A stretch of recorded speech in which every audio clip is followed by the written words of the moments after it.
Hello ছোট্ট বন্ধুরা, আসসালামু আলাইকুম। কেমন আছো?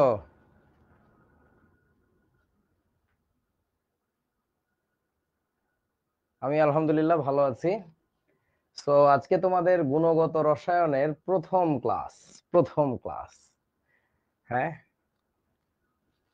একেবারে মজা করে শিখতে হবে। হ্যাঁ, অনেক কিছু শিখতে হবে। অধ্যায়টার নাম গুণগত রসায়ন, কেন সেটা একটু আগে শুনে নাও।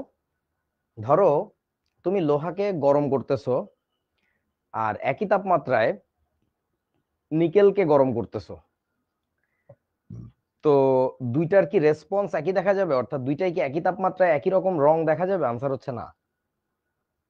এই জিনিসগুলো মানুষরা বুঝতে চাইতো। তারপরে তুমি একই তাপমাত্রায় কাঠকে উত্তপ্ত করো, এই শালা বহু আগেই জ্বলে পুড়ে ছারখার হয়ে যাবে। হুম। সুকান্ত ভট্টাচার্যের কবিতা মানবে না যে জ্বলে পুড়ে মরে ছারখার, তবু মাথা নোয়াবার নয়, ও বহু আগে মাথা নোয়ায় নিবে। তো ঘটনা হচ্ছে, এই যে পদার্থগুলো ভিন্ন ভিন্ন আচরণ করতেছে, human beings wanted to know যে কেন এরকম ডিফারেন্ট বিহেভ করতেছে। এটা জানার জন্য আমরা কি করছিলাম জানো? এটা জানার জন্য আমরা পদার্থকে নিয়ে আলোচনা শুরু করলাম। পরে করতে করতে করতে করতে ভিতরে চলে গেলাম, একেবারে পদার্থের ক্ষুদ্রাতি ক্ষুদ্র গঠনে কি পার্থক্য। তখন আমরা বুঝতে পারলাম যে পারমাণবিক যে গঠন, সেই জিনিসটাই আলাদা। অর্থাৎ পরমাণু নিয়ে আলোচনা করা লাগবে। তো এই অধ্যায়ের আলোচনার মূল বিষয়বস্তু বলতে পারো এই পরমাণু নিয়ে কথাবার্তা। গুণগত রসায়নে, গুণগত রসায়ন এই অধ্যায়টার মধ্যে দুইটা টপিক আছে। দুইটা টপিক বইয়ের মধ্যে ঢুকাইছে, যে দুইটা পরস্পর আনরিলেটেড, সম্পর্কহীন। ভালো করে বুঝে নাও। একটা হচ্ছে quantum mechanics, QUANTUM, quantum mechanics, বাংলায় বলা হচ্ছে পরমাণু বলবিদ্যা বা কোয়ান্টাম বলবিদ্যা। আর আরেকটা হচ্ছে সলিউশন অ্যান্ড সলিউবিলিটি, বাংলায় বলা হচ্ছে দ্রবণ ও দ্রাব্যতা, সলিউশন অ্যান্ড সলিউবিলিটি। তো চিন্তা করে দেখো, তোমার ব্যাপারটা হচ্ছে কি, ধরো তোমার আম্মু তোমাকে ঘর বাড়ির কাজ শিখাচ্ছে, সব রকম জিনিসের জ্ঞান দিচ্ছে। তো আম্মু কি করেন, আজকে সিদ্ধান্ত নিলেন সে তোমাকে জামা কাপড় ধোয়া শিখাবেন। তো তোমাকে ওই ডিটারজেন্ট পাউডার চিনাইলেন, সাবান চিনাইলেন, হ্যান্ড ওয়াশ চিনাইলেন, কাপড় ধোয়ানো শুরু করলেন। কিছু দূর তুমি এবার নিজে কাপড় ধোয়ার দিকে মনোযোগ দিলা যে একটু প্র্যাকটিস করি। হঠাৎ করে তোমার কানটা ধরে টেনে নিয়ে হ্যাচকা টানে চলে গেল, তুমি দেখলা নিজেকে আবিষ্কার করলা হার্ডওয়্যারের দোকানে। ওমা, বেলচা, কোদাল, মাটি কাটার ঝুড়ি, সিমেন্ট বালি মাখানোর কড়াই, হাতুড়ি, এগুলো কি? তুমি না পাগল হয়ে যাবা যে আসলে হচ্ছেটা কি এখানে। তো এইভাবে করে শিখলে যেটা হয়, দিন শেষে না কিছু শেখা যায় না, কোনো কিছুর সাথে কোনো কিছুর সম্পর্ক বোঝা যায় না, কোনো জ্ঞান ইফেক্টিভ হয় না। পরীক্ষার আগেও বা পরীক্ষার পরেও তুমি না মানে পাগল হয়ে থাকো যে আসলে হচ্ছেটা কি আমার সাথে। তোমাকে যেদিন রান্না শিখাবে, তার পরের দিন তোমাকে বা তার আগের দিন তোমাকে থালাবাটি চিনাইতে পারে যে কিসে রান্না করা যায়, কড়াই কোনটা, হাঁড়ি কোনটা, হ্যাঁ কোনটা, ফ্রাইং প্যান কোনটা, হচ্ছে তোমার প্রেসার কুকার। কিন্তু তোমাকে রান্না শেখানোর সময়, ডিম ভাজি করা শেখানোর সময় হঠাৎ করে তোমাকে যদি সিমেন্ট বালির দোকানে নিয়ে যায়, ব্যাপারটা তো আসলে হচ্ছে না। তাহলে এটার কারণটা কি? এটার কারণটা হইতে পারে যে আমাদের যে আম্মু আমাদেরকে শিখাচ্ছে, সে আম্মু নিজেই আসলে বোঝে না কিসের সাথে কি শিখাইতে হয়, কোনটার মধ্যে কি। একটা কথা আছে না বাংলায়, যে তোমার কিসের মধ্যে কি, পান্তা ভাতে ঘি। পান্তা ভাতে ঘি দিয়ে খায় দেখছো কেমন লাগে? ঘি খাইতে হয় কোথায়? গরম ভাতে, যেন ঘিটা জমে না যায়। সো এই পান্তা ভাতে ঘি দেওয়ার মতো অবস্থা তোমাদের অধিকাংশ চ্যাপ্টারে করবে। এই চ্যাপ্টারে ঘিটা কোথায় তোমরা একটু নিজেরা জাজ করো। তোমরা জাস্ট ফার্স্ট ইয়ারে উঠছো, এই শিশু বাচ্চারাও তোমরা বুঝতে পারবা। Quantum mechanics that will deal with what, sub atomic level নিয়ে কথাবার্তা বলবো, যে ইলেকট্রন কিভাবে ঘোরে বা আদৌ ঘোরে কিনা, ইলেকট্রনগুলোর গতিপথ কেমন, ইলেকট্রনগুলো যখন শক্তি স্তর শিফট করে তখন তাদের বিহেভিয়ার কি হয়, নিউক্লিয়ার রিয়াকশন কি, সাব অ্যাটমিক লেভেলের কথাবার্তা, উপপারমাণবিক স্তরের। এইবার আসো তো সলিউশন এন্ড সলিবিলিটি কি নিয়ে কথা বলে। রুয়াফজার মধ্যে ট্যাং মিশাইলে কি গুলবে নাকি গুলবে না? বুঝো নাই? তুমি যদি পানিতে লবণ মিশাও, সেখানে কত তাপমাত্রায় ঠান্ডা করলে সেখানে এতখানি অধক্ষেপ করবে। এটার লগে ওটা যদি মিশাই, অধক্ষেপ পড়বে নাকি দ্রবীভূত হইবে? তোমরা একটু আমাকে বুঝাও যে এইটা, এই যে solution and solubility, what do you think, এটা কিসের টপিক? আর এইটা কিসের টপিক? কোয়ান্টাম মেকানিক্স কি আসলে রসায়নের টপিক? বলো তো। কোয়ান্টাম মেকানিক্সের মূল যারা জনক ছিল, Max Planck, Einstein, Niels Bohr, এরা সবাই কিন্তু ফিজিক্সের লোকজন। বোরের নাম তোমরা ছোটবেলা থেকে কেমিস্ট্রি বইতে শুনে আসো, রাদারফোর্ডের নাম, এরা সবাই কিন্তু physicist. Just Google it, check if I am wrong. না, সো ঘটনা হচ্ছে এইটা পিওর ফিজিক্স, পিওর ফিজিক্স। তো এটা আমরা কেন পড়ি তাহলে কেমিস্ট্রি বইতে? তার কারণটা হচ্ছে আমাদের কেমিক্যাল রিয়াকশন বোঝার জন্য, রাসায়নিক বিক্রিয়া বোঝার জন্য পরমাণুর গঠনটা জরুরি, পরমাণুতে ইলেকট্রনগুলোর বিহেভিয়ারটা জরুরি। দ্যাটস দ্য রিজন ওয়াই আমরা আসলে কোয়ান্টাম মেকানিক্স পড়ি রসায়নে, otherwise we wouldn't have done it. মানে আমাদের পদার্থবিজ্ঞান পড়ার কোনো প্রয়োজনই ছিল না, আমাদের এটা পড়ার প্রয়োজন রাসায়নিক বিক্রিয়া বুঝতে চাই, তাই ভালো করে বুঝো। এইবার আসো, কি মনে হচ্ছে সলিউশন এন্ড সলিউবিলিটি এই টপিকটা, সলিউশন এন্ড সলিউবিলিটি এই টপিকটা কিসের আসলে? এটা কি পদার্থবিজ্ঞান নাকি রসায়ন, কি মনে হচ্ছে?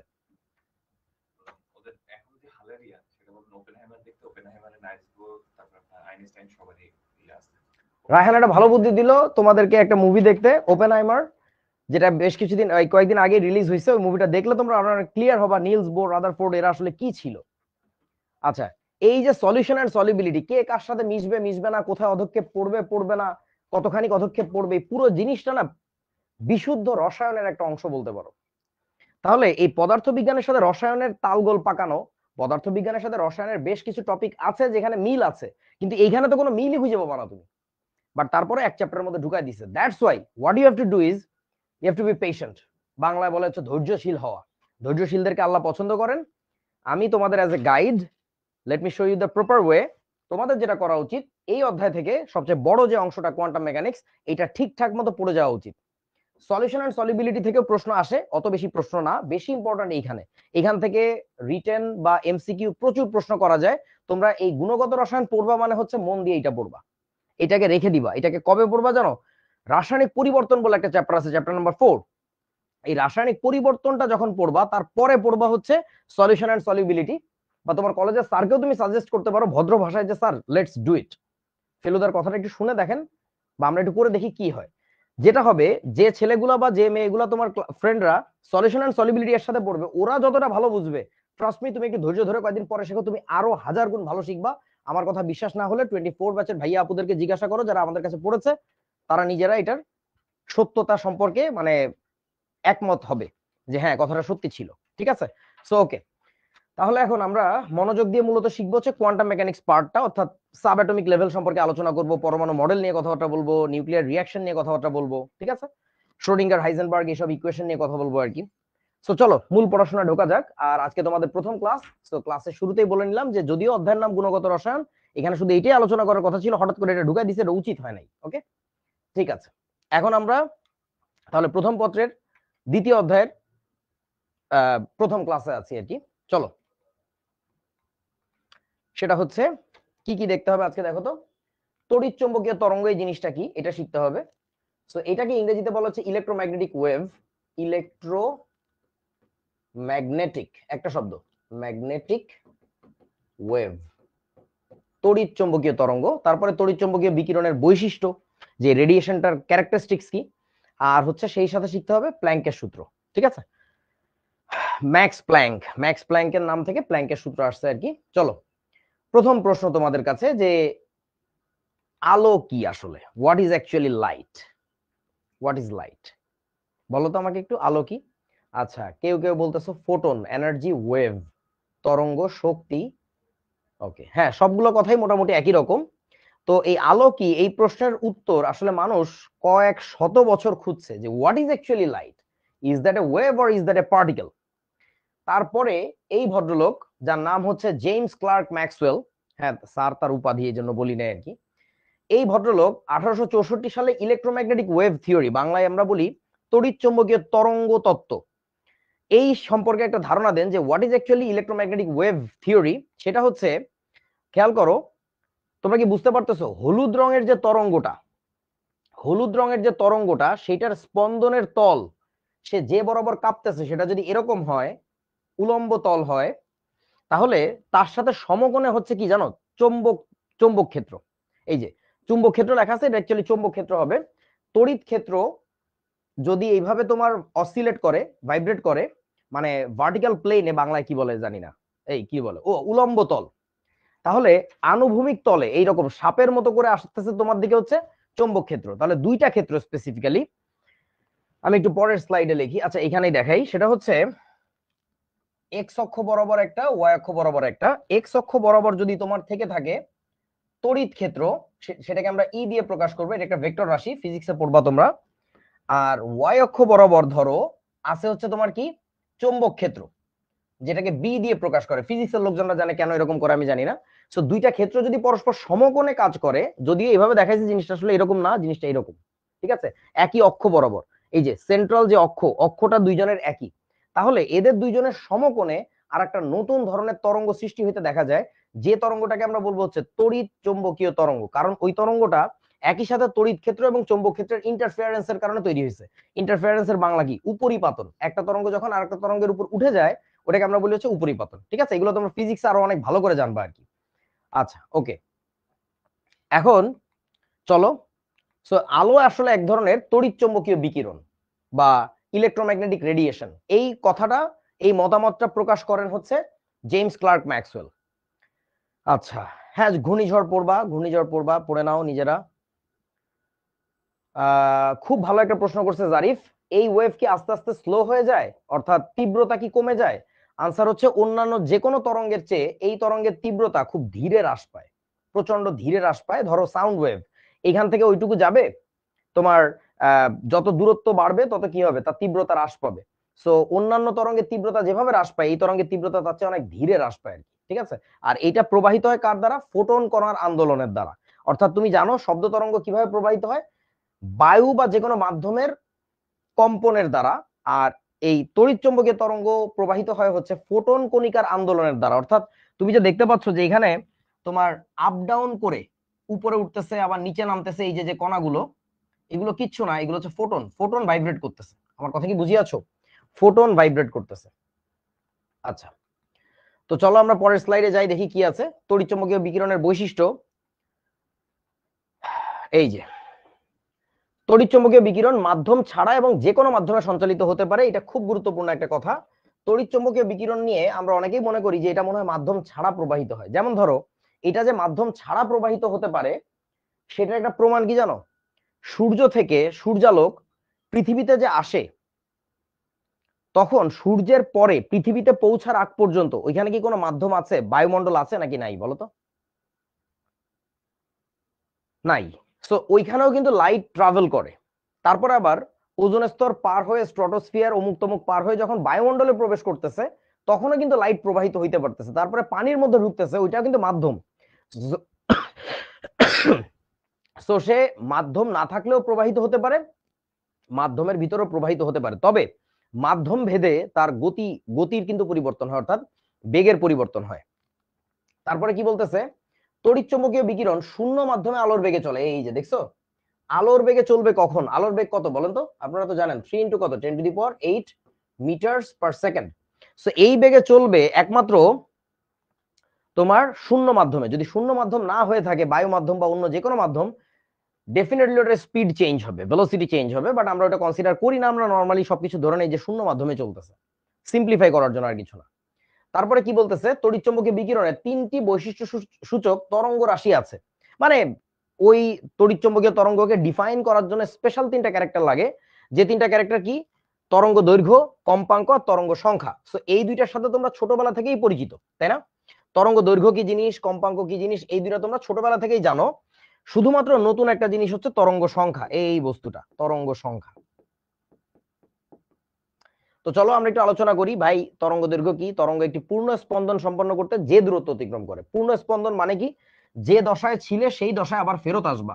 তো এখানে তোমার কোন দশা ছিল? একটু আপওয়ার্ড অ্যাঙ্গেলে এরকম ছিল, এখান থেকে ঘুরে ফিরে এখানে আসলে কিন্তু কাজ হবে না। এখানে কিন্তু তার মোশন কোন দিকে বলো তো? এখানে কিন্তু তার মোশন ডাউনওয়ার্ড, এখানে কিন্তু তার মোশন ডিরেকশন ডাউনওয়ার্ড। তো এটা না, তাহলে আবার ইন ফেজে আসবে কখন? পুরোটা ঘুরে যখন আবার এই জায়গায় আসবে, তখন দেখো আবার এইদিকে যেতে যাচ্ছে। তো তাহলে আমরা বলতে পারি এ পয়েন্ট, এটা যদি বি হয় আর এটা যদি সি হয়, তাহলে আমাদের বলতে হবে কি জানো? এ আর সি এই দুইটা হচ্ছে ইন ফেজ, মানে একই দশায় আছে, ইন ফেজ। আর এ আর বি এই দুইটা হচ্ছে out of phase. Out of phase মানে ভিন্ন দশায় আছে। আউট অফ ফেজ মানে ডিফারেন্ট দশা, বুঝিয়াছো? তাবাসসুম মাহি বলতেছে কেউ কি জানো ফোটনটা কি? হ্যাঁ আমি জানি, আমি জানি, আমি জানি। এখন না, পরে বলবো। জাস্ট আপাতত ফোটন জেনে রাখো, আলোর কণা, আলোর কণা। আলো যে কণার আন্দোলনের কারণে প্রবাহিত হয় তাকে বলা হচ্ছে ফোটন কণা, ঠিক আছে? আচ্ছা, ওকে। না, এই চ্যাপ্টারের জন্য অন্য কোনো চ্যাপ্টার নাই যা ছাড়া কাজ হবে না, এবং এই চ্যাপ্টারটা অন্য যে কোনো চ্যাপ্টারের সাথে আনরিলেটেড বলা যায় আর কি, মানে অসম্পৃক্ত। শুধু এই চ্যাপ্টার থেকে যে কনসেপ্টটা নিয়ে সামনের দিকে যাওয়া লাগবে সেটা হচ্ছে ইলেকট্রন বিন্যাস। হ্যাঁ, ইলেকট্রন বিন্যাসটা তোমার সব জায়গায় কাজে লাগবে, হর হামেশাই কাজে লাগবে আর কি। ওকে, সো তরঙ্গ দৈর্ঘ্য তো কি বুঝে গেলাম। ও সো যেটা বলছিলাম, তাহলে তরঙ্গ একটা পূর্ণ স্পন্দন করলে যে দূরত্ব অতিক্রম করে, তাহলে দেখো তো এখানে তরঙ্গ দৈর্ঘ্য কতটুকু। এখানে তরঙ্গ দৈর্ঘ্য হবে হচ্ছে তোমার এই এ পয়েন্ট থেকে শুরু করে এই সি পয়েন্ট পর্যন্ত, যেখানে যে দশায় ছিল আবার ওই দশায় ফেরত আসতে যে দূরত্বটা অতিক্রম করছে, এটাকে আমরা বলবো হচ্ছে একটা ল্যামডা, একটা তরঙ্গ দৈর্ঘ্য। নর্মাল জিনিস, ছোটবেলায় পড়ছো। কম্পাঙ্ক কি জিনিস? প্রতি সেকেন্ডে বা প্রতি একক সময়ে যতগুলো ভাইব্রেশন কমপ্লিট করে তাকে বলি আমরা কম্পাঙ্ক। অর্থাৎ কম্পাঙ্কের একক তাহলে কি হবে? Per second. যতগুলো ভাইব্রেশন কমপ্লিট করে প্রতি সেকেন্ডে, এটা হচ্ছে সেটা ভাইব্রেশন বা অসিলেশন কমপ্লিট করে আর কি, ঠিক আছে? কমেন্ট অফ করে দাও। হ্যাঁ, এই পার সেকেন্ড জিনিসটাকে আমরা কি বলি? এটাকে আমরা বলে থাকি হার্টজ, এইচ জেড।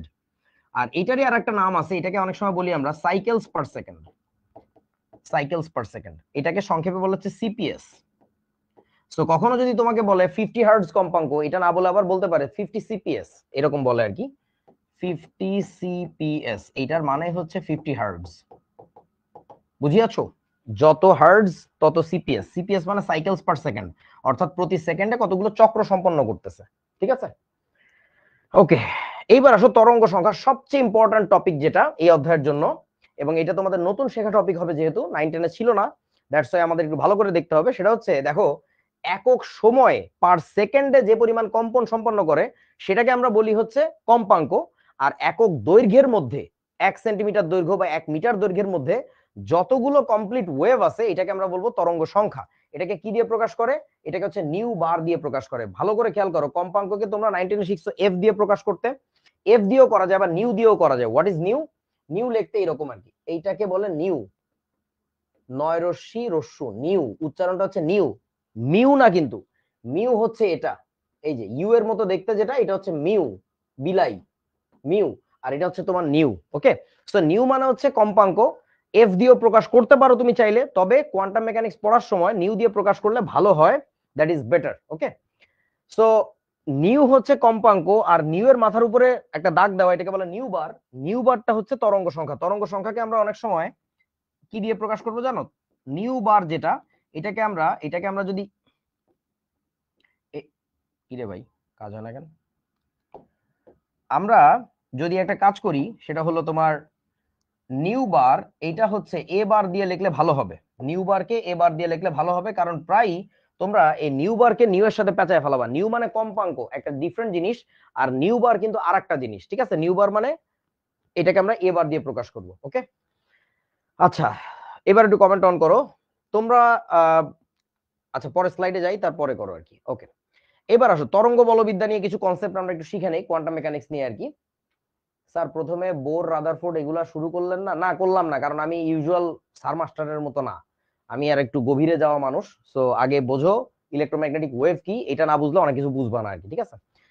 ওকে, আমি কি দিয়ে শুরু করতেছি এটা আমার জাজ করতে হবে না, জাস্ট তোমার কাজ স্টুডেন্ট, তুমি চুপচাপ শুনতে থাকো, তুমি শিখতে থাকো আর কি। কোনটার পরে কোনটা তুমি নিজে বুঝতে পারবা, যে কলেজের স্যাররে বলে দেওয়া লাগে হয়তো, বা আমাকে বলে দেওয়া লাগবে না।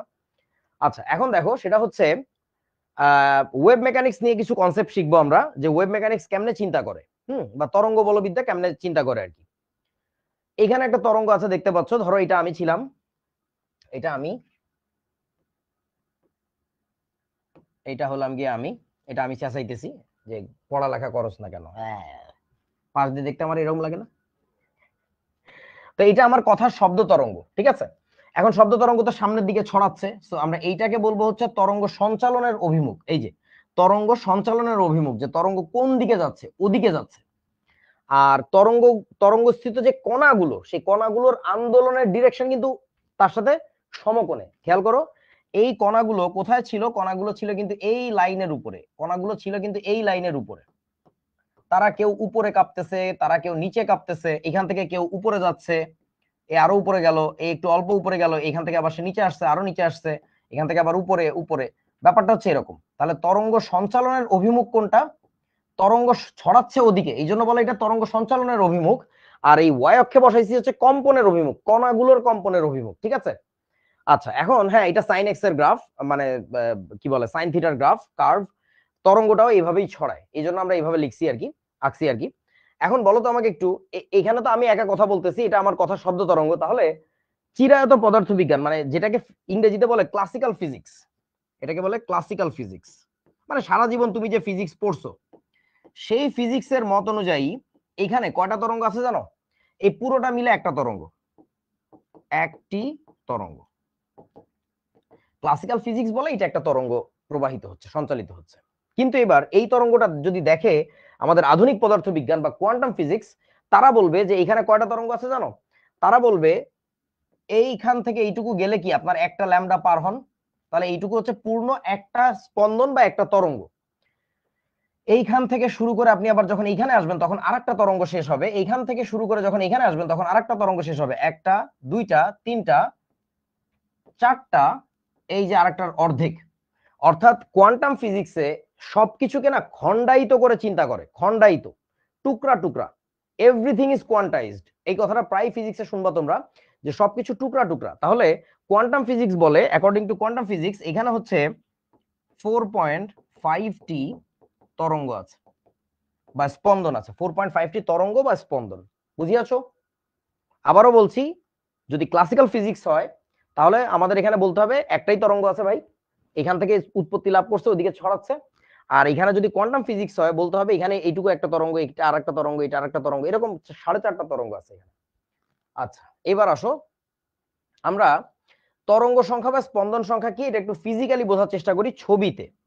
যে জিনিস আমি জানি না বাংলাদেশের কয়েকজন স্যার বোঝেন, শুধু সংজ্ঞা মুখস্থই করান, মানে তোমরা নিজেরা একটু বুঝে নাও আর কি, ঠিক আছে। ওকে, আহমেদ রবিউল আসছে প্রথম ক্লাসে, প্রথম দিন আধা ঘন্টাও পার হয় নাই, কয় কোয়ান্টাম সংখ্যা পড়াবেন না। তোরে পড়ায় কোনো লাভ নাই, শব্দটা পড়াবেন না, না পড়াবেন না, এই পড়াবেন আবার কি? সো তোরে জীবনে তো কেউ কিছু পড়ায় কোনো লাভ করতে পারে নাই, তোরে কোয়ান্টাম মেকানিক্স পড়াইতেছে কেডা? তুই নর্মাল একটা বাংলা বানান পারস না, আইসে জ্ঞান দিতে কোয়ান্টাম নাম্বার পড়াবেন না। কোয়ান্টাম নাম্বারের ওস্তাদ এসে পড়েছে, পড়েছে ছাগলের নাতি। লক্ষ্য করো, তো তরঙ্গ সংখ্যার সংজ্ঞাটা কি ছিল? একক দৈর্ঘ্যে যতগুলো তরঙ্গ থাকে তাকে বলে তরঙ্গ সংখ্যা। এখন কোয়ান্টাম মেকানিক্সে সেন্টিমিটার এককটা খুবই পপুলার, আমরা দৈর্ঘ্যের একক প্রায় সেন্টিমিটার ব্যবহার করব। তোমরা একটু আমাকে বলো যে কোয়ান্টাম মেকানিক্সে দৈর্ঘ্যের আরেকটা একক আছে বেশ পপুলার, বলতে পারবা কোনটা? বলো, তোমরা 9-10-এও ওই এককের নাম শুনছো, দৈর্ঘ্যের একটা একক, কোন একক বলো? ন্যানোমিটার? না, ওইটার চেয়ে পপুলার। তোমাকে স্কেল দিয়ে ফিডের উপরে ফিডান দিব কইতে না পারলে। দেখছো কত ফ্লেক্সিবল স্কেল? ন্যানোমিটার না, অ্যাংস্ট্রম, অ্যাংস্ট্রম। বড় হাতের এ এর মাথার উপরে একটা ডিগ্রি দিয়ে লেখে অ্যাংস্ট্রম, মনে আছে? এ এর মাথার উপরে ডিগ্রি দেয় এরকম, এটা মানে অ্যাংস্ট্রম। 1 অ্যাংস্ট্রম মানে কি জানো? এটা হচ্ছে 10⁻⁻10 মিটার। 1 অ্যাংস্ট্রম মানে 10⁻⁻10 মিটার। ওকে, সো যাই হোক, মনে পড়ছে এখন? তোমরা এখন আসো আমার সাথে, আমাকে একটু বলো যে এইখানে ধরো এখানে তরঙ্গটা শুরু হয়েছে, এখান থেকে এইটুকু হচ্ছে 1 সেন্টিমিটার, তাহলে ওইখান থেকে আমরা এইটুকু গেলাম, 1 সেন্টিমিটার পাওয়া গেল। 1 সেন্টিমিটারের মধ্যে এখানে কয়টা তরঙ্গ দেখতে পাচ্ছ? এইখান থেকে যাত্রা শুরু করে এই পর্যন্ত যে গেলাম, এটাতে একটা তরঙ্গ হইলো, তাই না? এটা আরেকটা তরঙ্গের অর্ধেক। তাহলে এর ক্ষেত্রে কি বলা লাগবে জানো? এর ক্ষেত্রে নিউ বার বা এ বার, অর্থাৎ তরঙ্গ সংখ্যা। এই তরঙ্গটার ক্ষেত্রে তরঙ্গ সংখ্যা হলো, একক দৈর্ঘ্য ছিল এইটা, একক দৈর্ঘ্যের মধ্যে কতগুলো তরঙ্গ দেখতে পাচ্ছ? 1.5টা, 1.5। তাহলে আমরা এটার ক্ষেত্রে বলবো 1.5 ওয়েভস বা ভাইব্রেশনস বা সাইকেলস, হোয়াটএভার। 1.5 ওয়েভস পার কি বলতো? পার সেন্টিমিটার। 1.5 waves per centimetre.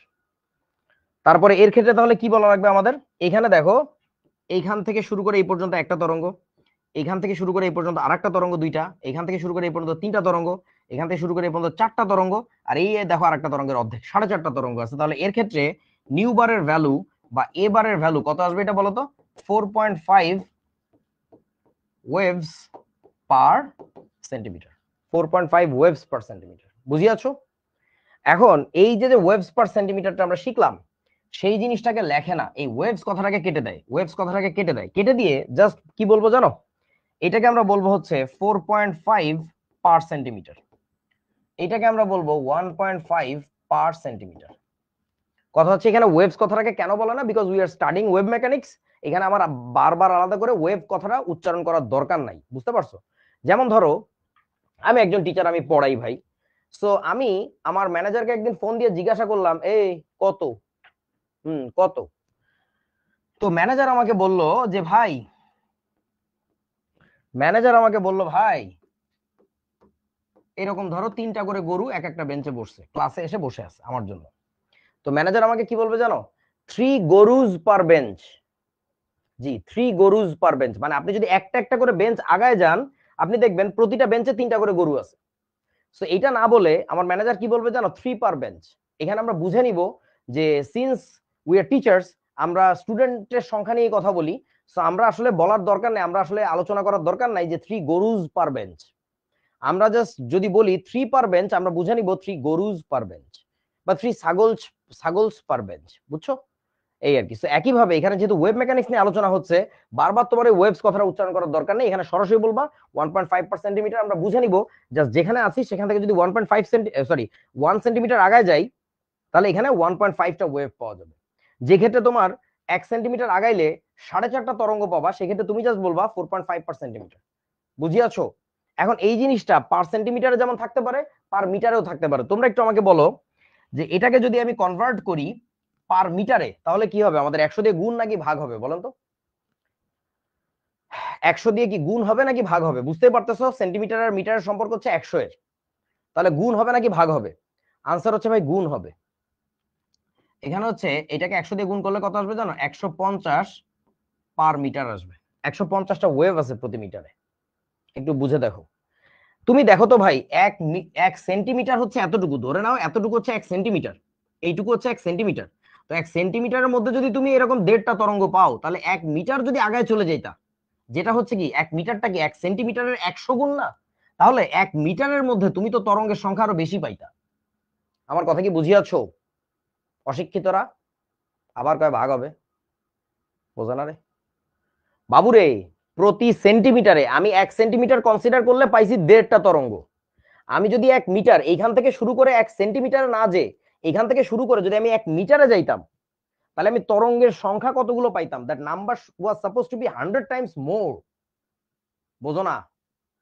এখনো গরু ছাগল কয় বাঘ হবে, বাঘ হবে, বাঘ হবে। আরে গরু রে, আচ্ছা তোর ফিজিক্যালি বোঝা লাগবে না, তো করে আমি অঙ্ক করি বুঝাই। এই দেখ, এবারের ভ্যালু ছিল হচ্ছে আমার 1.5 পার সেন্টিমিটার। পার সেন্টিমিটার মানে কি? সেন্টিমিটারটা কোথায়? নিচে না? তাহলে নিচে থাকলো সেন্টিমিটার, মানে 1 সেন্টিমিটার। ঠিক আছে? তো এর মানে হচ্ছে 1.5 ডিভাইডেড বাই এই 1 সেন্টিমিটারকে কি লেখা যায়? 100 সেন্টিমিটার না?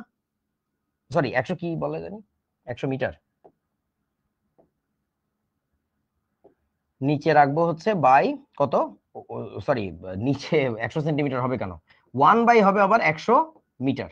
এই বাই 100টা উল্টে যে ডিগবাজি খেয়ে উপরে দেখো তো গুণ হয়ে যায় না? তাহলে কি হবে 150, এখানে আসবে হচ্ছে 150, 1.5 ছিল যেহেতু, তাহলে 150 পার মিটার আসবে। প্রতি মিটারে এতগুলা করে। বুঝিয়াছো? এবার ম্যাথমেটিক্যালি চিন্তা করো, ফিজিক্যালি চিন্তা করা লাগবে না।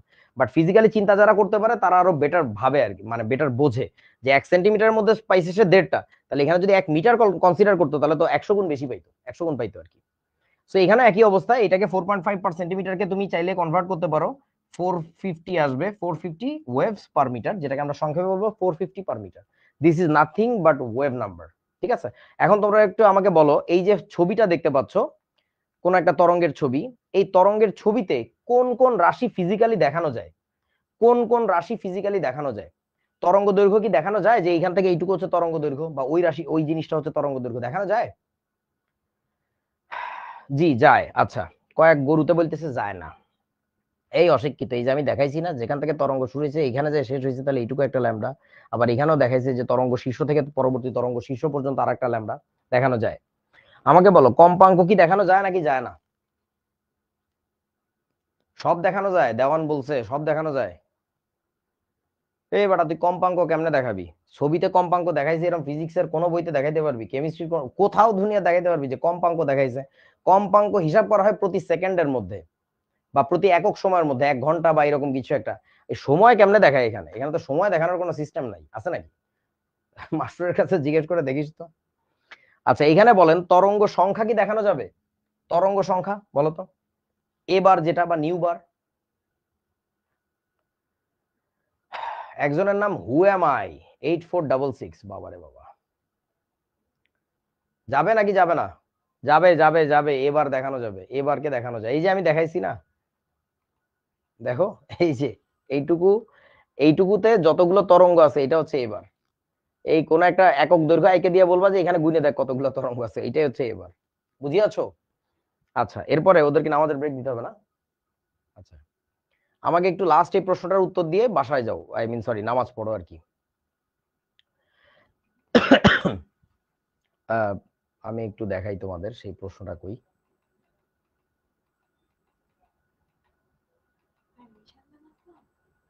কি জানি, হ্যাঁ। ও এই বেটা, এশার নামাজের কিসের ব্রেক? আমি তো ভাবছিলাম এখন কেবল মাগরিব। হ্যাঁ আচ্ছা আমাকে একটু বলো, এই প্রশ্নের উত্তর দাও তাড়াতাড়ি। দুইটা তরঙ্গ আছে তোমার কাছে, একটা হচ্ছে এ তরঙ্গ, একটা হচ্ছে বি তরঙ্গ। এই দুইটা তরঙ্গ দৈর্ঘ্যের মধ্যে মানে 1 নাম্বার প্রশ্ন এটা ধরো, এটা হচ্ছে তোমার কাছে 1 নাম্বার প্রশ্ন দেওয়া হয়েছে, এটা 2, এটা 3, এটা হচ্ছে 4। দেখি যতদূর পারো। তরঙ্গ দৈর্ঘ্য ক্ষুদ্র কোনটির বলেন, এ না বি? তরঙ্গ দৈর্ঘ্য ক্ষুদ্র কোনটির? আনসার হচ্ছে ভাই এ। এ কেন? কারণ ধরো এখানে আমরা একটা অ্যাক্সিস কল্পনা করি, এইখান থেকে ধরো শুরু হয়েছে তরঙ্গটা, এই যে গেছে, তো এইখান থেকে শুরু করে এই পর্যন্ত হচ্ছে একটা ল্যামডা, এই যে দেখো একটা ল্যামডা, সরি একটা ল্যামডা। বা ধরো এইখান থেকে শুরু করছো, তাহলে নিচে যে আবার এইখানে আসবে, এটা হচ্ছে একটা ল্যামডা। সো এইটুকু হচ্ছে এর ল্যামডা। আর এই ভদ্রলোকের ল্যামডা কোথায়? সেটা হচ্ছে ধরো তুমি তরঙ্গ শুরু করছো এখান থেকে, তোমার ইচ্ছা, কোনো সমস্যা নেই। তাহলে যেখান থেকে শুরু করছো ওইরকম আর একটা পয়েন্ট খুঁজে বের করতে হবে, তাই না? আচ্ছা তুমি আরো সহজে চিন্তা করো, ধরো কই এখান থেকে চিন্তা করো, এখান থেকে যে এই পর্যন্ত গেছো, তাহলে এটা হচ্ছে আরেকটা ল্যামডা। তাহলে এই দুইটা ল্যামডার মধ্যে বড় কোনটা? ডেফিনেটলি বি এর ল্যামডা বড়। তো এখানে জিজ্ঞাসা করছিল তরঙ্গ দৈর্ঘ্য ক্ষুদ্র কোনটির, এ নাম্বারের। কম্পাঙ্ক কম কোনটির? এটা হচ্ছে আনডিফাইন্ড, এটা আসলে বলা যাবে না, এটা ছবি দেখে বলা যাবে না, ইম্পসিবল ব্যাপার। That depends on the speed, বুঝছো না? তবে রাফলি একটা আইডিয়া করা যায়, সেটা হচ্ছে দেখো আমরা একটা জিনিস শিখছিলাম, সি ইকুয়াল টু হচ্ছে নিউ ল্যামডা। সরি তোমরা কি শিখছো? তোমরা তো এমনি শিখো নাই, তোমরা শিখছো C equal to F, V equal to F lambda. তোমরা শিখছো ভি ইকুয়াল টু হচ্ছে এফ ল্যামডা, তাই না? তো এখন ভি যদি কনস্ট্যান্ট হয় তাহলে আমরা কি বলতে পারি যে এভাবে লিখলাম আর কি, যে এফ, সরি ভিটাকে ধরো কনস্ট্যান্ট, তাহলে আমরা এইভাবে লিখতেছি এফ ইকুয়াল টু কি থাকবে বলেন তো? V divided by lambda. তার মানে দেখো ভিটাকে যদি আমি এবার কনস্ট্যান্ট করি, যে দুইটা তরঙ্গেরই ভেলোসিটি সেম ছিল, ধরে নিলাম দুইটারই যদি ভেলোসিটি সেম থাকে তাহলে কথাগুলো বলা যাবে, ভেলোসিটি সেম না থাকলে বলা যাবে না কিন্তু, ঠিক আছে? ধরো এটা কনস্ট্যান্ট ধরে নিলাম, এটা যদি কনস্ট্যান্ট ধরে নেই, তখন আমি কি বলতে পারি এফ এর সাথে ল্যামডার সম্পর্কটা দেখছো ব্যস্তানুপাতিক না? এফ সমানুপাতিক 1/ল্যামডা, বুঝেছো? তার মানে যার ফ্রিকোয়েন্সি যত বেশি তার ল্যামডা তত কম, বুঝছো? আবার উল্টাভাবে বলা যায় যার ল্যামডা যত কম তার ফ্রিকোয়েন্সি তত বেশি। তাহলে এখানে আমরা কি বলবো, কম্পাঙ্ক কম কোনটির? কম। এটার দেখো ল্যামডা কম, তার মানে এটা ফ্রিকোয়েন্সি বেশি, এটা ফ্রিকোয়েন্সি বেশি, তাহলে এটা হচ্ছে ফ্রিকোয়েন্সি কম। তাহলে আনসার হবে হচ্ছে বি। তবে খেয়াল রাখো তোমার এটা কিন্তু ধরে নেওয়া হয়েছে যে দুইটা তরঙ্গেরই বেগ সমান, ঠিক আছে? এটা না ধরলে কিন্তু করা যাবে না আর কি। অসাধারণ প্রশ্ন করছে আমাদের শ্রীকান্ত ভট্টাচার্য নাকি, উপরে ওঠো উপরে ওঠো, মাউস কই, উঠো না উঠো না, কই ভেলোসিটি কি একজন জিগাইলো, দেখো তো কিনা। আর একটু নিচে নামো তাহলে পাবো মনে হয়, নিচে নামলে বাবা। ভেলোসিটি কি? শ্রীকান্ত কি জানি নাম, ভেলোসিটি কি? এ তো গ্রামের চাচা তো ভাইও না, এই গ্রামের চাচা। ভেলোসিটি কি? শ্রীকান্ত কি জানি নাম, হারাই গেছে, চাচা হারাই গেছে, চাচা আপন প্রাণ বাঁচা। হ্যাঁ আচ্ছা দেখো তাহলে তরঙ্গ সংখ্যা কম কোনটির বলো, তরঙ্গ সংখ্যা। এইখানে তুমি 1 সেন্টিমিটার দৈর্ঘ্য নাও, আর এখানেও তুমি ওই 1 সেন্টিমিটার দৈর্ঘ্য নাও, তরঙ্গ বেশি পাবা কোথায়? এখানে না? তাহলে তরঙ্গ সংখ্যা কম কোনটির? এইটার, বি এর। লাস্ট কথা বলছে ফোটনের বা তড়িৎচুম্বকীয় বিকিরণের শক্তি কম কোনটির। এটা আপাতত আমরা আনসার করতে পারবো না, এটা পরে আনসার করতেছি। চলো এবার আমরা একটু দেখে আসি প্ল্যাঙ্কের কোয়ান্টাম থিওরির মূল কথাটা কি বলছিল। এই যে এটার পরে আমরা এখানে আলোচনা করি। ম্যাক্স প্ল্যাঙ্ক 1901 সালে কোয়ান্টাম থিওরি অফ লাইট দিছিলেন। অ্যামেজিং একটা জিনিস, যেটা আইনস্টাইন, খোদ আইনস্টাইনের পর্যন্ত মাথা মাথা নষ্ট করে দিয়েছিল, যে what an idea man. So তড়িৎচুম্বকীয় বিকিরণ নিয়ে প্রথম কাজ করছিল হচ্ছে ম্যাক্সওয়েল বলা যায়। যদিও ম্যাক্সওয়েলেরও আগে থেকে মানুষের এটা সম্পর্কে ধারণা ছিল, বাট ম্যাক্সওয়েল এটা অনেক ভালোভাবে ইস্টাবলিশ করছিল, ঠিক আছে। এখন প্ল্যাঙ্ক কি বলছে দেখো, আলো বা তড়িৎচুম্বকীয় বিকিরণ নিরবচ্ছিন্ন নয়। নিরবচ্ছিন্ন নয় মানে সরি, নিরবচ্ছিন্ন নয় মানে কি জানো? এটা একটু ভালো করে বুঝাই বলি। এইটা নট কন্টিনিউয়াস। এটা কন্টিনিউয়াস না, এখানে ব্রেকেজ আছে, এখানে এখানে ভাঙা ভাঙা টুকরা টুকরা প্যাকেট প্যাকেট একটা ব্যাপার আছে। আমার কথা কি বুঝিয়েছ? নট কন্টিনিউয়াস মানে ধরো তুমি একটা টর্চ লাইট জ্বালাইছো অন্ধকারে, তাহলে তুমি যে দেখো না স্ট্রিম অফ লাইট, দেখো না একটা একটা একটা লাইটের একটা আলোর একটা রশ্মি দেখো, ওই জিনিসটা না কন্টিনিউয়াস না, ওর মধ্যে প্যাকেট বাই প্যাকেট একটা ব্যাপার আছে। এই জিনিসটারই বলছে এই ভাষায়। কঠিন লাগতেছে দেখতে, বাট অ্যাকচুয়ালি জিনিসটা খুবই সহজ। লাইট ব্যাপারটা ব্রোকেন, আর লাইট একা শুধু না, যে কোনো তড়িৎচুম্বকীয় তরঙ্গই ব্রোকেন। তাহলে কথা হচ্ছে প্যাকেটটা কি? প্যাকেটটারে আমরা বলি এক একটা ফোটন। সো একটু আগে যে জিজ্ঞাসা করতেছিলা, কেউ কি জানো ফোটন কি? ফোটন হচ্ছে ওই প্যাকেটটারে বলে, যে প্যাকেটের ক্ষুদ্রা ক্ষুদ্র ক্ষুদ্র ওই টুকরার কারণে আমরা দেখি যে স্ট্রিমটা যাচ্ছে। স্ট্রিম মানে বাংলায় কি বলে? স্রোত। স্রোত বুঝিয়াছো? কমেন্টটা অফ করো। ওকে, তারপরে কি বলতেছে? অর্থাৎ এই যে লেখা আছে নিরবচ্ছিন্ন নয়, অর্থাৎ ডিসকন্টিনিউয়াস, কন্টিনিউয়াস না। আলো যে কোনো উৎস থেকে নির্দিষ্ট পরিমাণ শক্তির একক রূপে বের হয়, একে কোয়ান্টা বলে। মানে বোঝো নাই? মানে ওই প্যাকেট আকারে বের হয়। প্যাকেট আকারে বের হওয়ার মানেই হচ্ছে হয় কোনো একটা লাইট সোর্স থেকে 1 প্যাকেট বেরোবে, নাইলে 2 প্যাকেট বেরোবে, নাইলে 3 প্যাকেট বেরোবে। 1.5 প্যাকেট বেরোনোর কোনো রাস্তা খোলা নাই। আমার কথা কি বুঝছো? আমি আবারও বুঝাচ্ছি। কোন একটা লাইট সোর্স থেকে লাইট যখন বের হয়, তখন একটা ফোটন বেরোবে, নাহলে 2টা ফোটন বেরোবে। 1.5টা ফোটন, 1.6টা ফোটন বাইরে দিতে পারে না।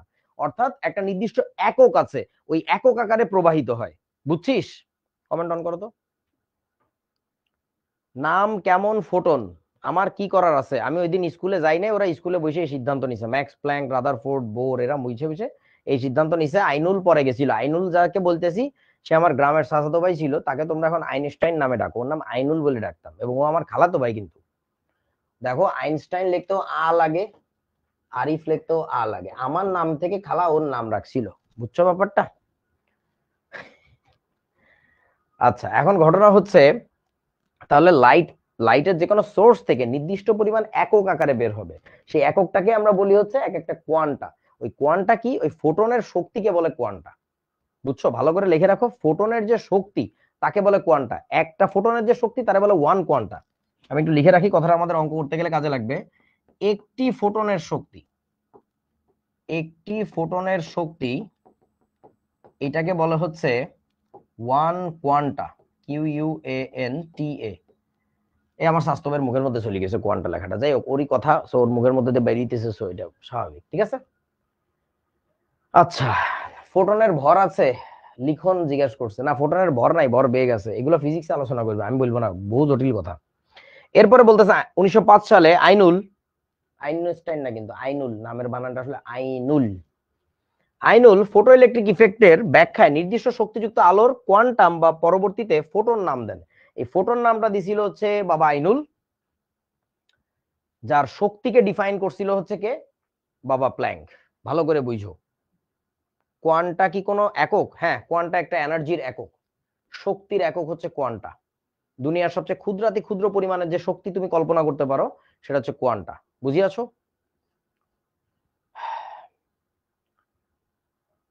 মুহিবুল আজিজ বলছে, কিন্তু নানা আপনি তো মুসলিম, আপনার খালাতো ভাই আইহুদি কেন হইল? আইহুদি, আইহুদি। শীতকাল আসছে এই জন্য মনে হয় হুডির কথা ইহুদি ইহুদি। হুম। আইনস্টাইন তো ইহুদি ছিল। অ্যাকচুয়ালি ব্যাপারটা হচ্ছে কি, কারোর ধর্মীয় বিশ্বাস নিয়ে তো আমি বা আমার বাপ মা কারোর জোরাজুরি করবে না। সো ওর যদি ভালো লাগে ইহুদি ধর্ম, ও পালন করবে, ওটা জোর করার কি আছে? হ্যাঁ, কাউকে তুমি জোর করে মুসলিম বানাইলা, ওকে আসলে মুসলিম হয়ে গেল, হয় নাই তো, কোনো লাভ নাই। বুঝছো না? রসুল সাল্লাহ সাল্লাম কারো জোর করে মুসলিম বানাইছে দেখাইতে পারবা? দোয়া করছে আল্লাহর কাছে ওরে মুসলিম বানাই দাও, ভালো করো, ওরে হেদায়েত দাও। So আমিও একই কাজই করছি, দোয়া করছি আর কি। আর আরেকটা ব্যাপার জেনে রাখো ভাই, উম তুমি মুসলিম তো নামে নামে, আমরা মানে আসলে কাজ করো আর কি, বুঝছো না? ওই কাম করো না যে হ্যাঁ তুমি তো মুসলিম, আমি কত মুসলিম তুই কেমনে জানাস? যাই হোক, তো ঘটনা হচ্ছে এই ব্যাপারটা দেখলাম আমরা, ফোটন নামটা দিছিল হচ্ছে আইনস্টাইন। আসো, এগুলো এত জটিল কিছু না, দেখে যদি জটিল মনে হচ্ছে অঙ্ক করা লাগবে, অঙ্কই পরীক্ষায় আসে আর কি, ঠিক আছে? ওকে, এই আমি এখানে লিখে ফেলছি, সরি। ঘটনা হচ্ছে এখানে তোমরা এই যে ভিডিওটা দেখতে পাচ্ছ, অ্যানিমেশনটা, যে এইটারই কল্পনা করো stream of light, stream of light. হ্যাঁ, আশিক বললো এটা হচ্ছে ময়ে ময়ে, ঠিক আছে, অনেকগুলো ময়ে যাচ্ছে এখান থেকে। সেই ময়ে গুলাকেই তোমরা চিন্তা করো এক একটা প্যাকেট যাচ্ছে। তোমরা কি আমার কথা বুঝছো? হ্যাঁ, এখানে এক একটা প্যাকেট যাচ্ছে, প্যাকেট হচ্ছে এক একটা ফোটন। ওই ফোটনের যে শক্তি, এক পিস ফোটনের যে শক্তি, ওটাকে আমরা বলবো হচ্ছে ওয়ান কোয়ান্টা। ঠিক আছে, এই আর কি প্যাকেটস। এখন আসো, প্ল্যাঙ্কের সেই কোয়ান্টাম তত্ত্ব কি বলছে, তড়িৎচুম্বকীয় তরঙ্গস্থিত প্রতিটি ফোটনের শক্তির পরিমাণ যদি ই হয়, এই যে তরঙ্গস্থিত, এইটা তো একটা তরঙ্গাকারে যাচ্ছে, একটা স্ট্রিম অফ লাইট, এইটার প্রতিটা ফোটনের শক্তিকে যদি আমি ই ধরি, সেই ইটা হচ্ছে এদের যে ভাইব্রেশন আছে, কম্পাঙ্ক প্রতি সেকেন্ডে যে পরিমাণে কাঁপতেছে, এটার সাথে ডিরেক্টলি সমানুপাতিক। তার মানে প্ল্যাঙ্কের মতে এই এনার্জিটা directly proportional to its frequency. আমার কথা কি বুঝিয়াছো বন্ধুরা? আচ্ছা, ওকে। সো ঘটনা হচ্ছে, তোমার ভাইব্রেশন যত বেশি হবে, তোমার ভিতরে এনার্জি তত বেশি হবে। হুম। তোমার ভাইব্রেশন যদি কম হয়, পার সেকেন্ডে তুমি যদি আস্তে আস্তে কাঁপো, তার মানে তোমার মধ্যে বেশি একটা এনার্জি নাই। খুবই সহজ কথা, এর চেয়ে সহজ আর হয় না। সো ফোটন যত স্পিডে ভাইব্রেট করবে, তার এনার্জি তত বেশি ক্যারি করবে সে, ঠিক আছে? তার মানে আমাকে একটু তোরা বল, যে বর্তমানে আমি যে আলোর নিচে দাঁড়িয়ে আছি, একটা ইলেকট্রিক লাইট প্যানেলের নিচে, এই লাইটের ফোটন গুলো যে গতিতে, যে ফ্রিকোয়েন্সিতে কাঁপতে কাঁপতে আমার বডিতে হিট করতেছে, আমি যদি এটা দিনের বেলা সূর্যালোকে দাঁড়ায় থাকতাম, তাহলে আমার গায়ে সূর্যের আলোর সূর্যের আলোর কণাগুলো, মানে ফোটন গুলো আরো বেশি স্পিডে কাঁপতো, মানে বেশি ফ্রিকোয়েন্সিতে কাঁপতো, নাকি এই ইলেকট্রিক্যাল লাইটের ফ্রিকোয়েন্সি হাই? বলতো কার ফ্রিকোয়েন্সি হাই, সানলাইট নাকি আমাদের এই ইলেকট্রিক্যাল লাইট? বলেন। সানলাইটের, কারণ এনার্জি বেশি হবে যদি ফ্রিকোয়েন্সি বেশি হয়। সো আমরা তো জানি যে নর্মালি সব লাইট বক্কর চক্কর, এগুলো মানে এনার্জি বেশি না। এগুলোর এনার্জি যদি বেশি না হয়, এগুলোর ফ্রিকোয়েন্সি কম। বুঝাচ্ছ? সানলাইটের এনার্জি বেশি, সানলাইটের ফ্রিকোয়েন্সি বেশি। সহজ জিনিস তো, বুঝে গেছো? এইটুকু লেখার পরে আমার খালাতো ভাই আইনুল এসে বলল, পাঙ্কু ভাই তুমি সাইডে যাও, আমি তোমার একটা টেকনোলজি দেখাই। সমানুপাতিক চিহ্ন কেউ পছন্দ করে না, এটাকে তুলে দাও, তুলে দিয়ে একটা ধ্রুবক লাগাও, ধ্রুবকের নাম এইচ, আর ওই কম্পাঙ্ক আগের মতো থাকুক। তো এই এইচটাকে আমরা তখন বলি, এইটাই হচ্ছে প্ল্যাঙ্কস কনস্ট্যান্ট। প্ল্যাঙ্কস কনস্ট্যান্ট, যেটার ভ্যালু আছে, যেটার ভ্যালুটা হচ্ছে ওই যে ওখানে লেখা আছে, এইচ এর ভ্যালুটা কত, 6.626 10⁻³ এককটা হচ্ছে জুল সেকেন্ড। ঠিক আছে, এই আর কি। সো এই প্ল্যাঙ্কের ধ্রুবকের মানও বাইর করছে কেমনে, সেগুলো তোমরা ফিজিক্সে চাইলে প্রশ্ন করতে পারো, কেমিস্ট্রিতে প্রশ্ন করে লাভ নাই, কারণ আমরা এই জিনিসগুলো আমাদের কোনো কাজে লাগবে না। আমরা শিখতেছি শুধুমাত্র ইলেকট্রনের বিহেভিয়ার বোঝার জন্য, পরমাণু থেকে ইলেকট্রন কিভাবে বেরোচ্ছে, কিভাবে ঢুকতেছে, এগুলো বোঝার জন্য। ঠিক আছে? আচ্ছা, একজন বলছে সব মিথ্যা ভাই, একটু উপরে ওঠো অনন্যা, বাবা। আচ্ছা, ওই যে পাওয়া গেছে হিমেল, সব মিথ্যা ভাই, ঠিক আছে, সব মিথ্যা ভাই। এই তুই মিথ্যা ভাই, তোর নানা মিথ্যা ভাই, আইনুল মিথ্যা ভাই, আমি না, আমি তো সত্য ভাই, আমি কিন্তু সত্য ভাই, ঠিক আছে, আমি সত্য ভাই। সো আমাদের এই যে যে সমীকরণটা হয়েছে, E equal to H nu, that is nothing but we call প্ল্যাঙ্কের সূত্র, E equal to H nu. এবং তোমরা জানো এই সমীকরণটা দেখলে আমার বুকের মধ্যে কান্না কিভাবে হাহাকার দিয়ে ওঠে। আমাদের বুয়েটে ভর্তি পরীক্ষায় একটা অঙ্ক আসছিল রিটেন, 10 মার্কের, যেখানে এই সূত্রটা কাজে লাগতো, E equal to H nu. BUET 2007-এ আমাদের বছর, দেখো ফিজিক্সের একটা প্রশ্নে সলভ করতে গেলে ছোট্ট এই উত্তরটা মানে এই সূত্রটা লাগে ইকুয়াল টু এইচ নিউ। সেই অঙ্ক করার সময় আমি ভুলে গেছি প্ল্যাঙ্কের সূত্র জানো কোনটা? এই আইনুল, হ্যাঁ চলে আয়, মাঠে আছি, ফুটবল নিয়ে আসিস। হ্যাঁ, ভুলে গেছিলাম। ভুলে যে এমনকি আমার এমন অবস্থা হয়েছে, তুমি ধরো কোনো সমীকরণ কিছু মনে নাই, ইটস ফাইন, কিছুই মনে পড়তেছে না, কিন্তু মাঝে মধ্যে যদি এমন হয় যে তুমি একটা সমীকরণের V equal to U plus A লিখে বসে আছো, তারপরে কি হবে মনে পড়তেছে না, মেজাজটা খারাপ হয় না কবে? আমি এই সূত্রের কতদূর গেছি জানোস? আমি এই সূত্র বুঝতেছি যে তোমার ই ইকুয়াল টু এইচ এর পরে কি জানে একটা আছে, আল্লাহ জানে কি আছে, ল্যামডা মনে হয়, না না ল্যামডা কেমনে হয়, ল্যামডা হবে না। হ্যাঁ, এখানে তাহলে কি আছে? এখানে মনে হয় নিউ হবে। আরে না না, নিউ তো সম্ভবই না, এটা অসম্ভব ব্যাপার। মানে এরকম বারবার লিখতেছিলাম আর কাটতেছিলাম এবং অনেক সময় নষ্ট করছি এবং 10 মার্ক তো পাই নাই, বুঝছো না? সো এটা কেন হয়েছে জানো? এটা হচ্ছে পরীক্ষার হলে আমরা প্রচুর চাপে থাকি। তোমরা এখন এই যে মজা মাস্তি করতেছো আমার লগে, আজকে প্রথম ক্লাস, আজকে একটু নানার লগে খোঁচাখুচি করি, আমি কি তার নানা লাগেনি কোনো, হ্যাঁ গরুর নাতি। তো ঘটনা হচ্ছে ওই এখন তো ইজি মনে হচ্ছে, পরীক্ষার হলে গেলে না একই জিনিসই তোমার কাছে কঠিন মনে হতে পারে। তো এই জন্য পরীক্ষা দেওয়ার অভ্যেস করতে হয়, পরীক্ষা দেওয়ার অভ্যেস করতে হবে, তা নাহলে কিন্তু হবে না। আমার অনেক কষ্টের একটা জিনিস, একটা বুয়েট পরীক্ষা একটা অঙ্ক যদি না পারা যায় 10 মার্কের, মানে হচ্ছে তোমার মেরিট পজিশন 200 থেকে 300 পিছিয়ে গেছে, বুঝছো না? এই আর কি। এনিওয়ে, সো আসো আমাদের ইকুয়াল টু এইচ নিউ যে সমীকরণটা, এটা আমরা আর একটু ভালো করে আলোচনা করি, একটু লিখে দেই। সেটা হচ্ছে এখানে যে ইটা ছিল, আমাকে একটু বলো তো এই ইটা কি, এই ই এর পরিচয় আমরা কি লিখবো? এটা কি এনার্জি? নিশ্চয়ই এটা কিসের এনার্জি বলো?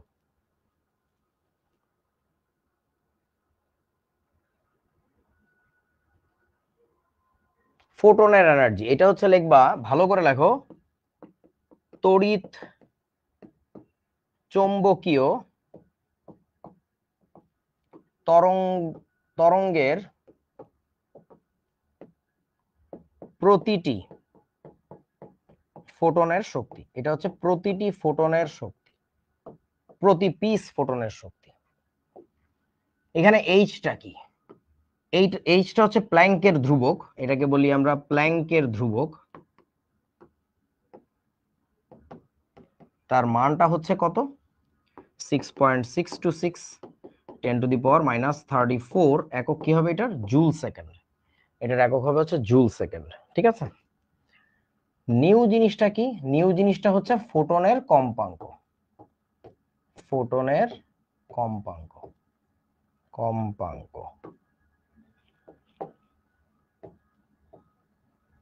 এই ফোটনের কম্পাঙ্ক বলতে পারো বা বলতে পারো তরঙ্গের কম্পাঙ্ক, একই কথা। ফোটন তো তরঙ্গ, মানে তরঙ্গ তো ফোটনই বয়ে নিয়ে যাচ্ছে, তরঙ্গের কম্পাঙ্ক।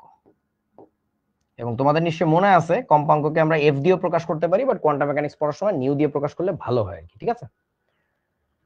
ওকে, সো এটা গেল। এরপরে আসো তোমার এখানে একটু জিনিস বলে দেই, তরঙ্গ বলবিদ্যা নিয়ে 2-4টা কথা। তোমরা এই সূত্রটা তো সবাই শিখছো, ভি ইকুয়াল টু আমাদের কি? F lambda. V equal to F lambda, তাই না? যে কোনো তরঙ্গের জন্য, এটা হচ্ছে যে কোনো তরঙ্গের জন্য এই সমীকরণটাই, এটা 1 নম্বর সমীকরণ দিলাম। তাহলে আমরা যদি বলি আলোর, আমরা যদি বলি আলোর জন্য, আলোর জন্য 1 নং সমীকরণ দাঁড়ায়, বলো আলো একটা তরঙ্গ, তার জন্য আমরা ভি এর জায়গায় কি লিখতে পারবো বলো তো? সি লিখতে পারবো, গুড। ভি এর জায়গায় লিখবো সি। এরপরে বলো এফ এর জায়গায় কি লিখবো? নিউ লিখতে বলছিলাম একটু আগে কোয়ান্টাম মেকানিক্সে, তুমি চাইলে এফ ও লিখতে পারো, কোনো সমস্যা নেই, বাট নিউ লেখাটা ভালো, ঠিক আছে? আচ্ছা, এবার ল্যামডা তো ল্যামডা, সো আমরা লিখবো হচ্ছে সি ইকুয়াল টু হচ্ছে তোমার নিউ ল্যামডা। এই সমীকরণটা আমরা প্রায় ব্যবহার করব, কারণ আমরা তড়িৎ চৌম্বকীয় তরঙ্গ নিয়ে আলোচনা করব, ঠিক আছে? আচ্ছা, এর পরের কথা হচ্ছে কি, এখান থেকে তাহলে দেখো তো একটা জিনিস কি বলা যায়, যে তোমার নিউ এর মান যদি আমি বের করতে চাই, তাহলে নিউ ইকুয়াল টু কত আসবে? সি ডিভাইডেড বাই ল্যামডা আসবে না? Nu equal to C divided by lambda, বুঝছো? এই জিনিসটা কিন্তু খুবই কাজে লাগবে আমাদের, বারবার nu equal to C by lambda. Okay, আরো কিছু জিনিস আমরা শিখছি, সেই জিনিসটা হচ্ছে কি, আমি লিখে দেই এখানে, এ বার বলে একটা ব্যাপার ছিল। এ বারের একটা সমীকরণ আছে, সেই সমীকরণটা হচ্ছে 1 ডিভাইডেড বাই ল্যামডা। এ বার মানে কি ছিল? এ বার মানে ছিল হচ্ছে তোমার, বলতো এ বারের নাম কি? এ বার বা নিউ বার, যে নামই ডাকো একই কথা। কি নাম্বার? সানজিদা বলছো নাম্বার, কি নাম্বার? ওয়েভ নাম্বার, সাবাস। তরঙ্গ সংখ্যা, এটাকে বলে তরঙ্গ সংখ্যা, এটা হচ্ছে ভাই তোমার তরঙ্গ সংখ্যা। তরঙ্গ সংখ্যা। তো একটু ভালো করে বোঝো, এই এ বারটাকে আমরা আবার কি দিয়ে লেখা শিখছি? এটাকে আবার লেখা শিখছি কি নিউ বার দিয়ে না? তাহলে একটু ভালো করে বোঝ যে জিনিস দুইটা কত আলাদা। কেন যে তোরা পেঁচায় ফেলি সেটা আমি জানি না, একটু ভালো করে দেখতো বাবা। নিউ, এই যে আমি লিখি নিউ, নিউ মানে হচ্ছে সি বাই ল্যামডা। দেখছেন, নিউ মানে হচ্ছে সি বাই ল্যামডা। এবার আসেন, নিউ মানে তো বুঝলাম সি বাই ল্যামডা, আর ওইখানে আমাদের দেখো নিউ বার আছে। নিউ বার, নিউ বার মানে হচ্ছে 1/λ।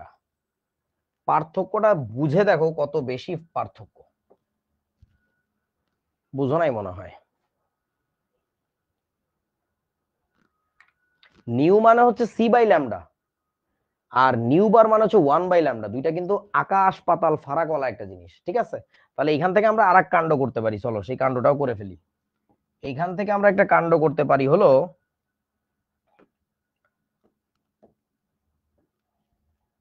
তাহলে এখান থেকে আমরা একটা কথা বলতে পারি। অতএব বলেন তো কি লেখা যায়? Nu equal to C into nu bar. দেখো তো এটা বলা যায় কিনা।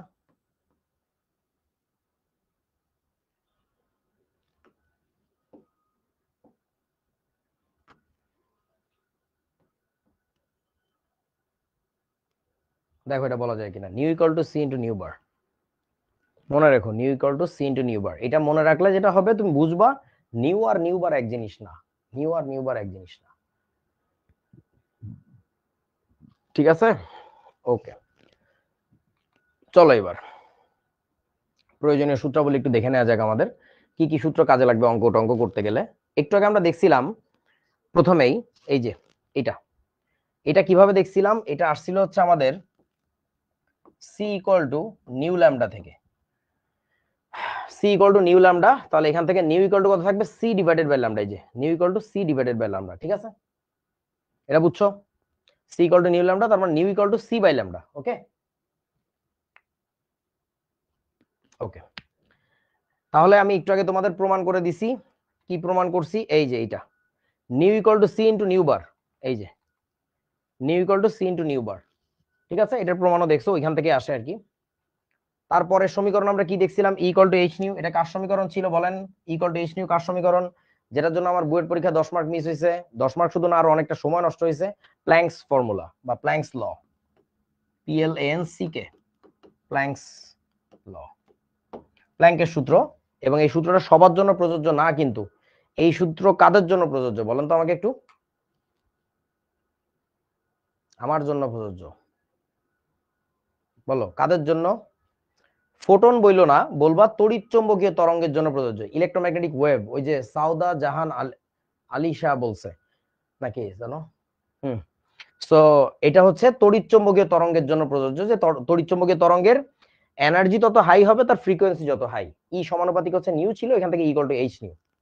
আচ্ছা, তো এখন আমরা একটু আগে দেখছিলাম যে নিউ এর জায়গায় লেখা যায় কি? নিউ এর জায়গায় আমরা লেখা দেখছিলাম নিউ ইকুয়াল টু হচ্ছে তোমার সি ডিভাইডেড বাই ল্যামডা। তাহলে এটা যদি আমরা বসাই দিই এখানে, তাহলে দেখো তো এইচ এর জায়গায় এইচ থাকলো, নিউ এর জায়গায় বসাইছে সি ডিভাইডেড বাই ল্যামডা। দেখো তো এটা আসে কিনা এখান থেকে। এটা বুঝতে পারছো কি? এইচ এর জায়গায় এইচ আছে, নিউ এর জায়গায় লেখছে হচ্ছে সি ডিভাইডেড বাই ল্যামডা, ঠিক আছে? Equal to H nu. Okay, সেই ফর্মুলাগুলো আমাদের কাজে লাগবে। চলো আমরা একটু দেখে নেই অঙ্ক। তার আগে একটু বলে দাও আমাকে, এই যে কথাটা আমি যে একটু আগে বলছিলাম নিউ বার ইকুয়াল টু 1/λ, বলছিলাম না? নিউ বার বা এ বার ইকুয়াল টু 1/λ, এটা প্রমাণ করতে হবে। একটু সবাই প্রমাণ করো তো। আমি তোমাদেরকে 2 মিনিট টাইম দিচ্ছি, এন্ড ট্রাস্ট মি, এই সূত্রে এই জিনিসের প্রমাণ জাস্ট 2 লাইনের একটা খেলা, ঐকিক নিয়মে করা যায়, ওটা একটু করো। নিউ বারের পরিচয় কি আমি একটু বলে দিয়ে যাই। নিউ বারের পরিচয়টা হচ্ছে একক দৈর্ঘ্যে, বইতে কিন্তু এই জিনিসের প্রমাণ নাই, একটু ভালো করে দেখে নাও। একক দৈর্ঘ্যে তরঙ্গ সংখ্যা। ওদের কমেন্ট গুলো অফ রাখো, ওরা একটু প্রমাণ করো, খাতা কলমে একটু প্রমাণ করো। একক দৈর্ঘ্যে তরঙ্গ সংখ্যা যদি নিউ হয়, অর্থাৎ একক দৈর্ঘ্য পার হইলে যতগুলো তরঙ্গ পাওয়া যাবে, তাকেই বলা হচ্ছে নিউ বার। তো তোমরা একটু প্রমাণ করো, তাড়াতাড়ি প্রমাণ করো। কেমনে করা যায় আমাকে একটু আইডিয়া দাও।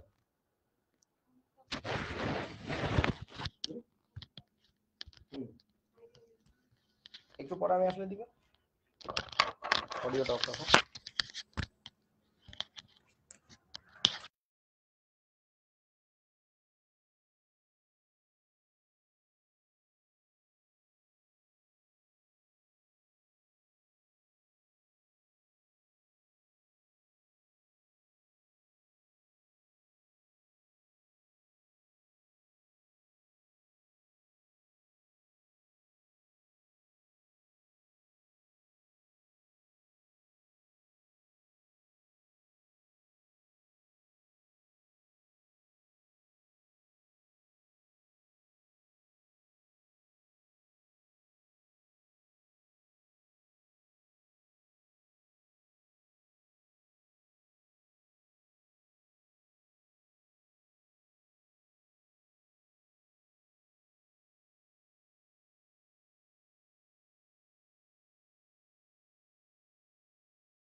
পারছো?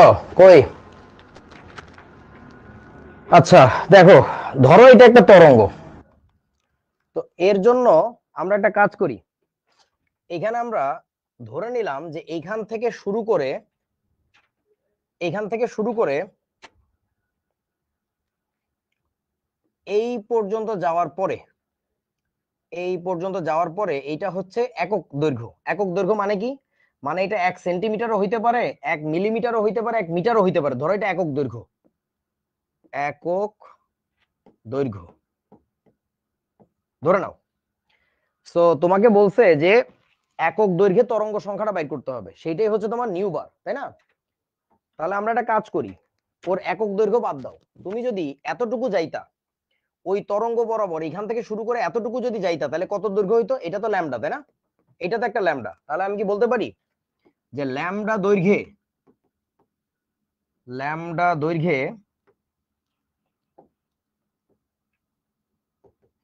দৈর্ঘ্যে তরঙ্গ আছে কতগুলো বলেন তো?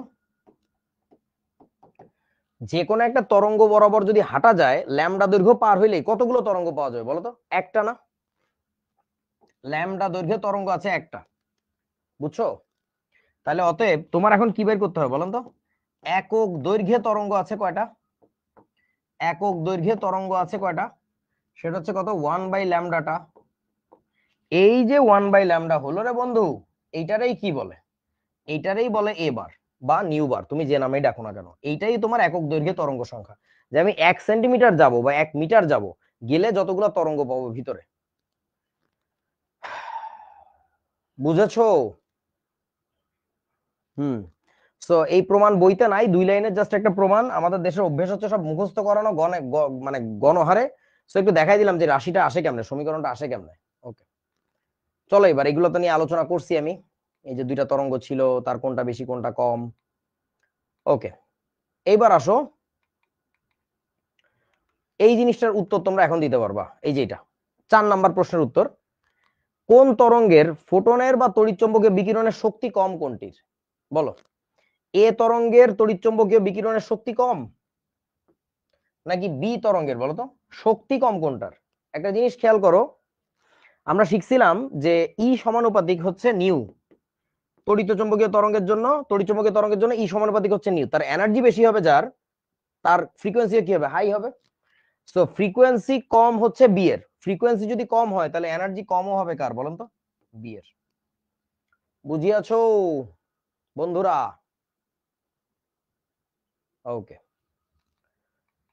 এবার চলো এখানে এখানে দেখো তো বোঝো কিনা কথাগুলো। এ তরঙ্গের ক্ষেত্রে কি বলছে? ক্ষুদ্র তরঙ্গ দৈর্ঘ্য কত? তো সত্যি ছোট ছোট তরঙ্গ দৈর্ঘ্য, এখানে তরঙ্গ দৈর্ঘ্য বড়, কম্পাঙ্ক বেশি। এটা বলা যাবে যদি তোমার কি কি সেম থাকে বলো তো? যদি ভি সমান হয়, দুইটা তরঙ্গের বেগ সমান হয়, দুইটা তরঙ্গের বেগ সমান হলে, ভি সমান হলে, এই যে ভি সমান হলে, বুঝেছো? এটা কিন্তু সবসময় হবে না, ধরে নেওয়া হয়েছে ভি সমান হলে। আমি প্রমাণ দেখাইছি আগে তোমাদের। তরঙ্গ সংখ্যা বেশি। কেন তরঙ্গ সংখ্যা বেশি? তরঙ্গ সংখ্যার পরিচয়টা কি? এবার ইকুয়াল টু শিখছিলাম 1/ল্যামডা। সো খেয়াল করে দেখো, যার ল্যামডাটা বড় তার এটা কি ছোট না? সো এইটার হচ্ছে ল্যামডা বড়, এটার ল্যামডা বড় মানে কি তরঙ্গ সংখ্যাটা হচ্ছে কম। তাহলে এখানে এটা লিখছে তরঙ্গ সংখ্যা কম, আর এখানে হচ্ছে বেশি তরঙ্গ সংখ্যা, এখানে তরঙ্গ সংখ্যা বেশি। একক দৈর্ঘ্য ধরো এখান থেকে এইটুকু, ধরো এখান থেকে এইটুকু হচ্ছে একক দৈর্ঘ্য। তাহলে এইটুকু দৈর্ঘ্য তুমি আবার এখানে নিয়ে যাও, দেখো এখান থেকে এইটুকু এরকম দৈর্ঘ্য আসে, ওইটার এটা মোটামুটি সমান। সো এখানে না একটাও তরঙ্গ হয় না, এখান থেকে নেমে আবার ওইখানে যে নামবে, ওই নামা পর্যন্ত যায় নাই, একটাও তরঙ্গ হয় না। আর এখানে কিন্তু অনেকগুলো তরঙ্গ হয়ে গেছে। বুঝিয়াছো? আচ্ছা, তারপরে কি ফোটনের বা তড়িৎচুম্বকীয় তরঙ্গের বিকিরণের শক্তি নিয়ে কথা বলছে। এটার হচ্ছে শক্তি বেশি হবে, এটার হচ্ছে শক্তি কম হবে। এই যে শক্তি কম, বুঝছো? এই প্র্যাকটিস গুলো লাগবে, সৃজনশীল প্রশ্ন যেহেতু ছবি এঁকে দিলে অনেক কিছু বোঝে না অনেকে, তো আমি ডিটেল আলোচনা করলাম। এবার আসো গাণিতিক সমস্যাবলীর দিকে যাই, এখন মজা লাগবে। থিওরি আলোচনা শেষ, এখন অঙ্ক দেখলেই দেখবা যে শান্তি লাগতেছে। দেখো তোমাকে বলছে বেগুনি রশ্মির কম্পাঙ্ক এত হার্টজ হলে, বেগুনি রশ্মি মানে কি? আলো। আলো মানে কি? এক প্রকার তড়িৎচুম্বকীয় তরঙ্গ। সেটা বেসিক্যালি আলোর কথা বলছে, আলোর কম্পাঙ্ক। কোন একটা আলো, তার কম্পাঙ্ক হচ্ছে 7.5 10⁻14 হার্টজ। এত হলে ওই বিকিরণের শক্তি কত? সো তড়িৎচুম্বকীয় বিকিরণের শক্তি বের করার একটা সূত্র আমরা যেটা শিখছিলাম, সেটা হচ্ছে ই ইকুয়াল টু কি বলেন তো ভাই? এইচ নিউ না? তাহলে এখন এইচ এর মান কত? এইচ এর মান হচ্ছে আমাদের 6.626 ইন্টু 10⁻⁴ কত -34 জুল সেকেন্ড। ওটা লিখতেছি না, ইন্টু নিউ। নিউ মানে কম্পাঙ্ক, কম্পাঙ্ক তো দেওয়াই আছে। কত বলছে? 7.5 ইন্টু 10⁻⁴ কত 14 হার্টজ। আচ্ছা বসাই দিলাম। বসাই দিলে তোমরা একটু আমাকে বলো, এই দুইটা গুণ করলে যে রাশিটা পাবো সেটা তো এনার্জি ইন্ডিকেট করে, তাই না?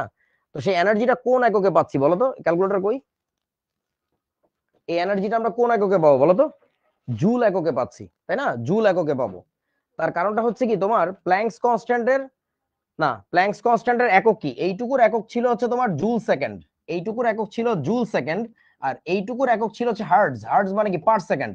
সো তোমার বুঝাই যাচ্ছে সেকেন্ড পার সেকেন্ড কাটাকাটি যে থাকবে কি শুধুমাত্র জুল। সো আমি আর লিখলাম না এখানে, সামথিং জুল হবে। এই আনসারটা এখানে দেওয়াই আছে, এই যে তোমার সেই আনসার। বুঝিয়াছো ছোট্ট বন্ধুরা? মিলছে তো নাকি? ক্যালকুলেট করে মিলছে তো? না মিললে বইলো। ওকে, এত সহজ এই অধ্যায়ের অঙ্ক, ছোট ছোট অঙ্ক, বাচ্চা বাচ্চা অঙ্ক, বাট এই কনসেপ্টটা প্রথমে একটু শিখতে কষ্ট হয় আর কি। But trust me, these are what you call quantum mechanics, that is not so easy, rather one of the most toughest maths or concepts of the world. So একটু একটু একটু মনোযোগ লাগবে, একটু মনোযোগ লাগবে। ওকে, পরের অঙ্কে যাই চলো। 465 ন্যানোমিটার তরঙ্গ দৈর্ঘ্য বিশিষ্ট, তার মানে এটা কি? তার এটা হচ্ছে ল্যামডা। এত তরঙ্গ দৈর্ঘ্য বিশিষ্ট, দেখো এখানে কি বলছে, এটা হচ্ছে তার ল্যামডা। তরঙ্গ দৈর্ঘ্য বিশিষ্ট ফোটনের শক্তি কত? করা তো যাবেই, ইকুয়াল টু আমরা শিখছিলাম এইচ নিউ, তারপরে কি লিখবো? H into C divided by lambda. তোমাদের কি মনে পড়ে? Equal to H C by lambda. Tanu খুব কষ্ট করে লিখে দিছে এইচ সি বাই ল্যামডা, সাবাস। আচ্ছা তাহলে আমরা এখন কি করব? মান বসাবো, মান বসায় বাড়ি যাবো। 6.626 10⁻⁻34 ইন্টু সি, আলোর বেগ কত বসাবো? 3 ইন্টু 10⁸ ডিভাইডেড বাই কত বসাবো বলো তো? 465 নাকি? এটা বসাইলে ঠিক আছে অঙ্ক, নাকি ঠিক নাই? 465 লিখবো তো নাকি? বলো কত লিখবো? করা লাগবে কি বলো?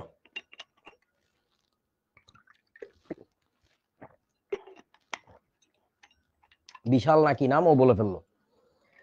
এটা আছে হচ্ছে ন্যানোমিটার এককে, এটা আছে হচ্ছে ন্যানোমিটার এককে। তোমার এখন কি করতে হবে? মিটারে নিতে হবে। তাহলে ইনটু হবে হচ্ছে 10⁻⁹ সবকিছু এসআই এককে বসাইছি আমরা। তাহলে ফাইনালি এটা ক্যালকুলেট করে যা আসবে, সামথিং কিসে আসবে? এত জুলে আসবে, এত joule. And that is nothing but this is your answer, something joule. বুঝেছো ছোট্ট বন্ধুরা?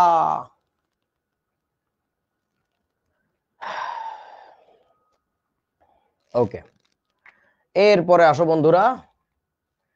কোন ক্ষরণ নলে ক্যাথোড রশ্মিগুলো 45 ডিগ্রি কোণে স্থাপিত সোডিয়াম খণ্ডে ফেলা হয়। ওরে বাবা রে বাবা, এখানে কোন কোন কথা বুঝতেছো না আমাকে একটু বলো। কোন কোন কথা বুঝতেছো না তাড়াতাড়ি বলো। ক্ষরণ নলে ক্যাথোড রশ্মিগুলো 45 ডিগ্রি কোণে স্থাপিত, সোডিয়াম বোঝো নাই? রশ্মি বোঝো নাই? আচ্ছা তোমার যেটা না বোঝার কথা সেটা হচ্ছে ক্ষরণ নল কি জিনিস। 2 নাম্বার যেটা বোঝার কথা না সেটা হচ্ছে ক্যাথোড রশ্মি আবার কি জিনিস। ওরে বাবা, এখানে আবার 45 ডিগ্রি কোণে বসাইছে, তার মানে কি সাইন 45 হবে না কস 45? ভেক্টর করছো না? ধরো তুমি আর কিছুই বুঝতেছো না, তোমার কিছু বোঝার দরকার নেই, ট্রাস্ট মি, কিচ্ছু বোঝার দরকার নেই, তুমি জাস্ট পড়ে যাও, খেলা হবে। এটা বুয়েটে আসা একটা অঙ্ক। আচ্ছা, তো আবারও বলছি, ক্ষরণ নলে ক্যাথোড রশ্মিগুলো 45 ডিগ্রি কোণে স্থাপিত সোডিয়াম খণ্ডের উপরে ফেলা হয়। এর ফলে উৎপন্ন বিকিরণের তরঙ্গ দৈর্ঘ্য পাওয়া গেছে এত ন্যানোমিটার। যে বিকিরণটা হয়েছে, যে রেডিয়েশনটা হয়েছে, তার তরঙ্গ দৈর্ঘ্য পাওয়া গেছে এত ন্যানোমিটার হলে ফোটনের শক্তি বের করো। তোমরা কি বুঝতেছো কি খেলা খেলতে হবে? কোন একটা ঘটনা করার ফলে, ক্ষরণ নল কি বোঝার দরকার নাই, ক্যাথোড রশ্মি কি বোঝার দরকার নাই, কোন একটা ঘটনা করার ফলে একটা রেডিয়েশন তৈরি হয়েছে, ইলেকট্রোম্যাগনেটিক রেডিয়েশন। হ্যাঁ, এগুলোর বলে আজাইরা তথ্য, এগুলো তোমার কোনো কাজ নাই। এখানে সিম্পলি বলছে তরঙ্গ দৈর্ঘ্য এত হইলে ফোটনের শক্তি কত। তাহলে কি করব? ই ইকুয়াল টু হচ্ছে তোমার H C divided by lambda. H এর মান হচ্ছে 6.626 10⁻⁻34, সি হচ্ছে 3 ইনটু 10⁸, আর ল্যামডা কত বলছে? 671 ন্যানোমিটার, তার মানে ইনটু 10⁻⁹ বাড়ি যাও, একদম বাড়ি চলে যাও সোজা, সামথিং জুল আসবে। এই যে সেই আনসার।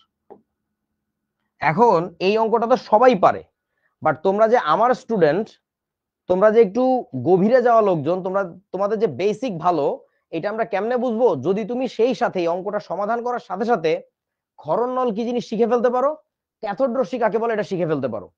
যদি এগুলা না শেখো, না জানো, তাহলে তুমি আর 10টা সাধারণ স্টুডেন্টের মতো থাকবা। তো এখন তোমরা একটু আমাকে বলো, ক্ষরণ নল আর ক্যাথোড রশ্মি শিখতে চাও কিনা? যদি চাও আমি শিখাবো, না শিখতে চাইলে কোনো প্যারা নাই, চিল।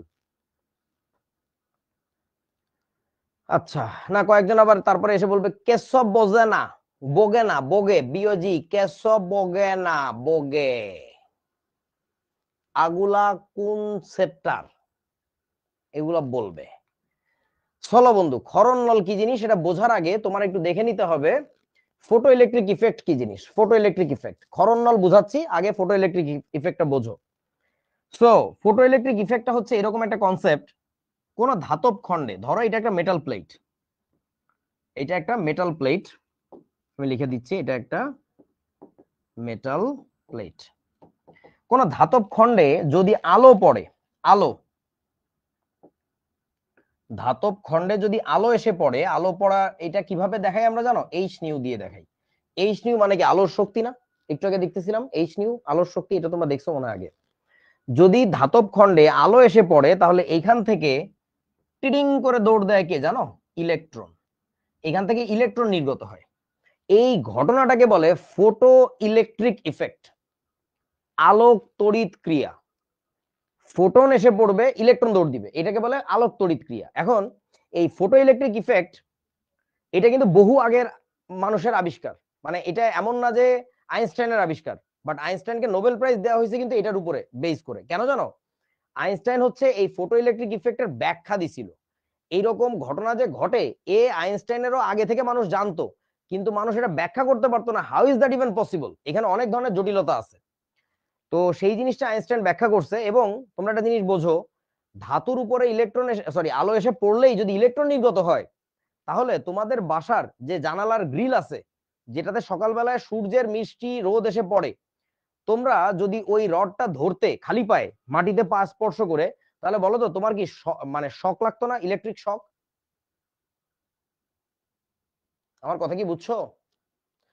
জানালার গ্রিলে আলো এসে পড়ছে, তাহলে ওখান থেকে ইলেকট্রন কিন্তু নির্গত হয়ে গেছে, ওই জানালাটা কিন্তু পজিটিভলি চার্জড। এইবার তুমি যদি জানালাটা ধরতে, তাহলে তোমার পায়ের ভিতর থেকে মাটি, মানে মাটি থেকে ইলেকট্রন উঠে এসে তোমার শরীরের ভিতর দিয়ে প্রবাহিত হয়ে ওই জানালায় যাওয়ার চেষ্টা করতো, তখন কিন্তু তুমি কাঁপতে, আই মরি যাইতেছি, ওরে আইনুল তুই কি কথা কইলি। আইনুলের কথা অনুযায়ী তো আর এই ঘটনা ঘটে না, প্রকৃতির নিয়ম অনুযায়ী ঘটে। এটা আইনুল এটা জাস্ট ব্যাখ্যা করছে, বুঝছো না? এখন তোমাদের কারোর কি বাসায় মানে ওই জানালার গ্রিল ধরে দেখছো সকালবেলায় কারেন্টের শক লাগে কিনা? শক তো লাগে না। তার কারণটা হচ্ছে কি জানো? আইনুল ভালো করে গাণিতিক সমীকরণে দেখাইছে যে আলো এসে পড়লেই যে ইলেকট্রন সুরসুর করে উড়ে চলে যাবে, ব্যাপারটা এরকম না। মানে ধরো ব্যাপারটা এরকম, তুমি একটা চেয়ারে বসে শীতকালে রোদ পোহাচ্ছ, শীতকাল চলে আসতেছে প্রায়, গ্রামে ট্রামে অনেক জায়গায় শীত পড়ে গেছে, কুয়াশা দেখা যায়।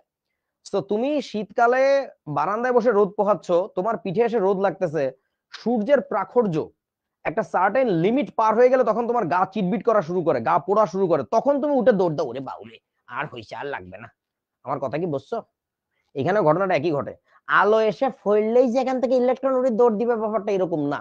আলো এসে পড়তে পড়তে একটা সার্টেন লিমিটের আলো আছে, এনার্জির আলো আছে, বুঝছো? হিউজ অ্যামাউন্টের একটা এনার্জি আছে, ওই এনার্জির চেয়ে বেশি এনার্জিতে পড়লে তারপরে ইলেকট্রন এখান থেকে নির্গত হওয়া শুরু করে। তো যে যে শক্তির বা যে কম্পাঙ্কের আলো এসে পড়লে এখান থেকে ইলেকট্রন নির্গত হওয়া শুরু হবে, ওই কম্পাঙ্কটারও একটা সুন্দর নাম আছে, ফিজিক্সে পড়বো, এটাকে বলে সূচন কম্পাঙ্ক। কারণ যে কম্পাঙ্ক থেকে ইলেকট্রন নির্গত হওয়া শুরু করে, ওই ফটো ইলেকট্রিক ইফেক্ট শুরু হয়, সেই কম্পাঙ্কটাকে বলা হচ্ছে সূচন কম্পাঙ্ক। সূচন বলতেছে কেন বুঝছস তো? ওইখান থেকে ঘটনাটা ঘটা শুরু হয়, তোরা বুঝছস না আমার কথা? ওটাকে বলে সূচন কম্পাঙ্ক। আচ্ছা ওকে, এখন এইটা হচ্ছে ফটো ইলেকট্রিক ইফেক্ট গেল। এই যে ফটো ইলেকট্রিক ইফেক্টের একটা সুন্দর ছবি আছে, ওইটা তো আমি বললাম ইনসিডেন্ট লাইট মানে আপতিত আলো। এই ইনসিডেন্ট মানে আপতিত, আপতিত আলোক রশ্মি, এটা আলোক রশ্মি। এবং দেখো ওটাকে আমরা কি দিয়ে লিখতে পারবো বলছিলাম, ওটাকে আমরা এইচ নিউ দিয়ে লিখতে পারবো। এইচ নিউ এসে যদি এর উপরে পড়ে, তাহলে ধাতব খণ্ড থেকে ইলেকট্রন নির্গত হবে। এবং তোমরা তো শিখছো যে ধাতুর ইলেকট্রন গুলা কোথায় থাকে বলো তো? মানে ভিতরে নাকি খণ্ডের উপরে থাকে, কোনটা থাকে বলেন? ধাতব খণ্ডে ইলেকট্রন গুলা কই থাকে? ধাতুর খণ্ডের উপরে থাকে নাকি তোমার ভিতরে থাকে, কোনটা? উপরে থাকে। সো দ্যাটস ওয়াই এখান থেকে ইলেকট্রন নির্গত হওয়া খুব সহজ, খুবই সহজ। এই আর কি। আচ্ছা, সো এরপরে আসো, এই যে তোমাদের ক্ষরণ নলের একটা ছবি দেখানো হয়েছে, সেটা আমি একটু বুঝায় বলি। ক্ষরণ নল জিনিসটা কি, এরকম কোল বালিশের মতো দেখতে একটা জিনিস। এই বেঁকা হয়ে গেছে, একটা কোল বালিশের মতো দেখতে একটা জিনিস। ধরো এই যে এটা এরকম একটা টিউব, এরকম একটা কোল বালিশের মতো টিউব। এই টিউবের ভিতরে ভ্যাকুয়াম থাকবে। ভ্যাকুয়াম মানে কি, বাতাস থাকা যাবে না। আর যাই হোক, বাতাস থাকা যাবে না। তারপরে আমরা যেটা করব, একটা ব্যাটারি বা ইলেকট্রিক সোর্স লাগাবো এখানে। এই যে দেখো, যার এক সাইড প্লাস এক সাইড হচ্ছে মাইনাস। এখন তোমরা একটা কথা একটু জেনে রাখো, তড়িৎ রসায়ন পড়ার সময় কাজে লাগবে। যে সেকেন্ড ইয়ারের ভাইয়ারা কিছুদিন আগে তড়িৎ রসায়ন পড়ছে, নেগেটিভ সাইড থেকে, ব্যাটারির নেগেটিভ সাইড থেকে সবসময় ইলেকট্রন বের হয়, বুঝছো? তো ইলেকট্রন বের হয়ে কি করে, এদিক দিয়ে যে সার্কিট ঘুরে কি আবার ফেরত আসে না এইদিকে, জানো তো নাকি? ইলেকট্রন এদিক দিয়ে বের হয়ে ঘুরে আবার আসবে। এখন যখনই রাস্তাটা কাটা থাকে তখন কিন্তু এখানে ইলেকট্রন ফ্লো হয় না। আমার কথা কি বোঝা গেছে? যখনই রাস্তাটা কাটা থাকে তখন কিন্তু আর এখানে ইলেকট্রন ফ্লো হয় না। কিন্তু তুমি যদি এখানে এই ভোল্টেজ ডিফারেন্স, মানে এই ব্যাটারির ভোল্টেজ বাড়াইতে থাকো, তখন যেটা হয়, এখান থেকে যে ইলেকট্রন গুলো যায় প্রচন্ড শক্তি নিয়ে যায়, আমার ভোল্টেজ বাড়াই দিছে, আমার ভোল্টেজ বাড়াই দিছে, বুঝছো? তুমি একটা জিনিস চিন্তা করে দেখো, তোমার বাসা থেকে স্কুলে যাওয়ার পথে, এই পথে আসতেছিলা, এসে দেখলা যে এই জায়গাটা বড় খাল খুঁজে রাখছে, তারপর আবার এখানে রাস্তা ঠিক আছে, তো তুমি এখানে এসে কি করো বলো তো, থাইমা যাও না? কিন্তু তুমি আসার সময় যদি প্রচন্ড শক্তি নিয়ে আসতে, তুমি কিন্তু এটা পার হয়ে উড়ে চলে যেতে, বুঝেছো? ইউড হ্যাভ জাম্পড, লাভ দিতা এই জায়গায়। মোটরসাইকেল যারা চালাও তারা খেয়াল করো, বা সাইকেল চালানোর সময় মাঝে ছোটখাটো গর্ত থাকলেও ব্যাপার না, সাই করে উড়ে চলে যায় ওই জায়গা দিয়ে। এখন ঘটনা হচ্ছে, এখানেও সিমিলার একটা ঘটনা ঘটে। যদি কম ভোল্টেজ হয় তখন দেখা যায় এখানে কিছু হচ্ছে না, কিন্তু যখনই ভোল্টেজ তুমি বাড়াইতে থাকবা তখন ইলেকট্রন এখান থেকে না ওই দিকে জাম্প করা শুরু করে। এইটা হচ্ছে নেগেটিভ সাইড। সো আমরা এটাকে বলবো, এই এই এই এই দুইটা তড়িৎদ্বারের, এটা নেগেটিভ সাইড আর এটা হচ্ছে পজিটিভ সাইড। এখন তোমরা কি জানো, 9-10 মনে আছে, পজিটিভ তড়িৎদ্বারকে কি বলে, অ্যানোড নাকি ক্যাথোড, বলো তো? পজিটিভ তড়িৎদ্বারকে কি বলে, অ্যানোড বলে নাকি ক্যাথোড বলে? ছাগল ফাগল নিয়ে ফুটতে বইছি, পজিটিভ তড়িৎদ্বারে বলে অ্যানোড। এইভাবে মনে রাখবা, এ প্লাস পাইতে চাই, যে অ্যানোড হচ্ছে পজিটিভ, আর নেগেটিভ যেটা এটাকে বলা হচ্ছে ক্যাথোড। এখন ঘটনা হচ্ছে, এই নেগেটিভ সাইড থেকে যে ইলেকট্রনটা বের হচ্ছিল এখানে যে জমা হয়েছে, যদি আমি ভোল্টেজ বাড়াই, এই ইলেকট্রন এখানে এসে লাভ দেওয়ার চেষ্টা করে, হ্যাঁ, কি হেইও হেইও, বাট ওর এনার্জি যত বাড়াবা, it will literally start jumping. এই ক্যাথোড সাইড থেকে অ্যানোড সাইডের দিকে কি জাম্প করে বলতো? এখান থেকে এখানে জাম্প করা হচ্ছে ইলেকট্রন গুলো, এখান থেকে এখানে জাম্প করা হচ্ছে ইলেকট্রন গুলো। So electrons will be jumping from that side to that side, okay? Cathode থেকে অ্যানোডের দিকে আসবে। এখন এইখানে তোমার যদি এই চিকন মাথার একটা তার থাকে, তাহলে তো ইলেকট্রন ওইখানে ল্যান্ড করার জায়গা পাচ্ছে না, ইলেকট্রনকে ল্যান্ড করতে দিতে হবে। আমার কথা বুঝছো? এই কারণে সায়েন্টিস্টরা যেটা করে, এখানে একটা মেটাল প্লেট লাগায় রাখে। এখন বলো তো, মেটাল প্লেটটাকে কেমনে লাগাবো? খাড়া করে লাগানো যায়, কাইট করে লাগানো যায়, এই দিকে কাইট করে লাগানো যায়, মেলা ভাবে লাগানো যায়। এখন তোরা একটু আমাকে বল, কোন দিকে লাগাইলে ভালো হবে? জানোস? সবচেয়ে ভালো হবে হচ্ছে মেটাল প্লেটটাকে যদি আমি এইরকম একটা অ্যাঙ্গেলে বসাই, তাহলে ইলেকট্রন গুলো এসে খুব আরামসে এর উপরে ল্যান্ড করতে পারবে। Electrons will B landing on this thing. তোমরা কি বুঝিয়েছো আমার কথা? ইলেকট্রন এর উপরে এসে ল্যান্ড করবে। ল্যান্ড করলে তখন এখানে কি ঘটনা ঘটবে কেউ বলতে পারবা? এখান থেকে কি নির্গত হবে? এই মেটাল সারফেসের উপরে যদি ইলেকট্রন এসে পড়ে, তাহলে এখান থেকে একটা জিনিস নির্গত হবে। বলুন তো কি নির্গত হবে? ধরে ফেলছো, আলো, সাবাস। এইখান থেকে লাইট এমিট করবে, এখান থেকে আলো নির্গত হবে, এইচ নিউ তখন নির্গত হবে। এই ব্যাপারটা কি জানো? একটু আগে তোমরা যেটা দেখছিলা,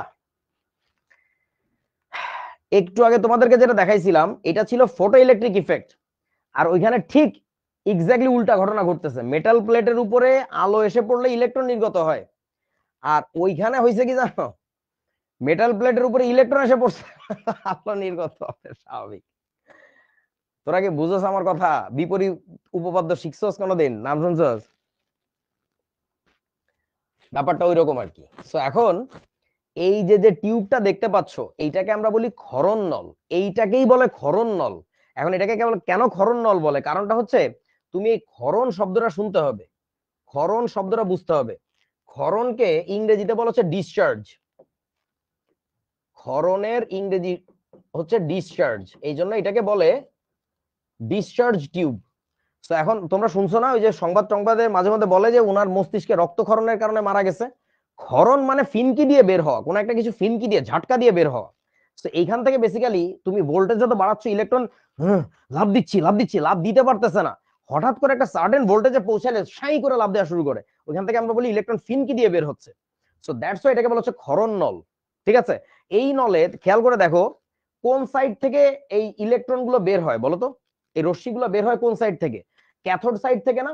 সো এই যে স্ট্রিমটা তোমরা দেখতে পাচ্ছ, এই ইলেকট্রনের স্ট্রিম, এই জিনিসটাকে আমরা বলি, এই যে ইলেকট্রনের স্ট্রিম, এইটাকে আমরা বলি হচ্ছে ক্যাথোড রশ্মি। এইটাকে আমরা বলি হচ্ছে ক্যাথোড রশ্মি। কারণ কি লিখলাম এটা, কারণ হচ্ছে ক্যাথোড সাইড থেকে অ্যানোডের দিকে যায়, এই জন্য এটাকে বলে ক্যাথোড রশ্মি।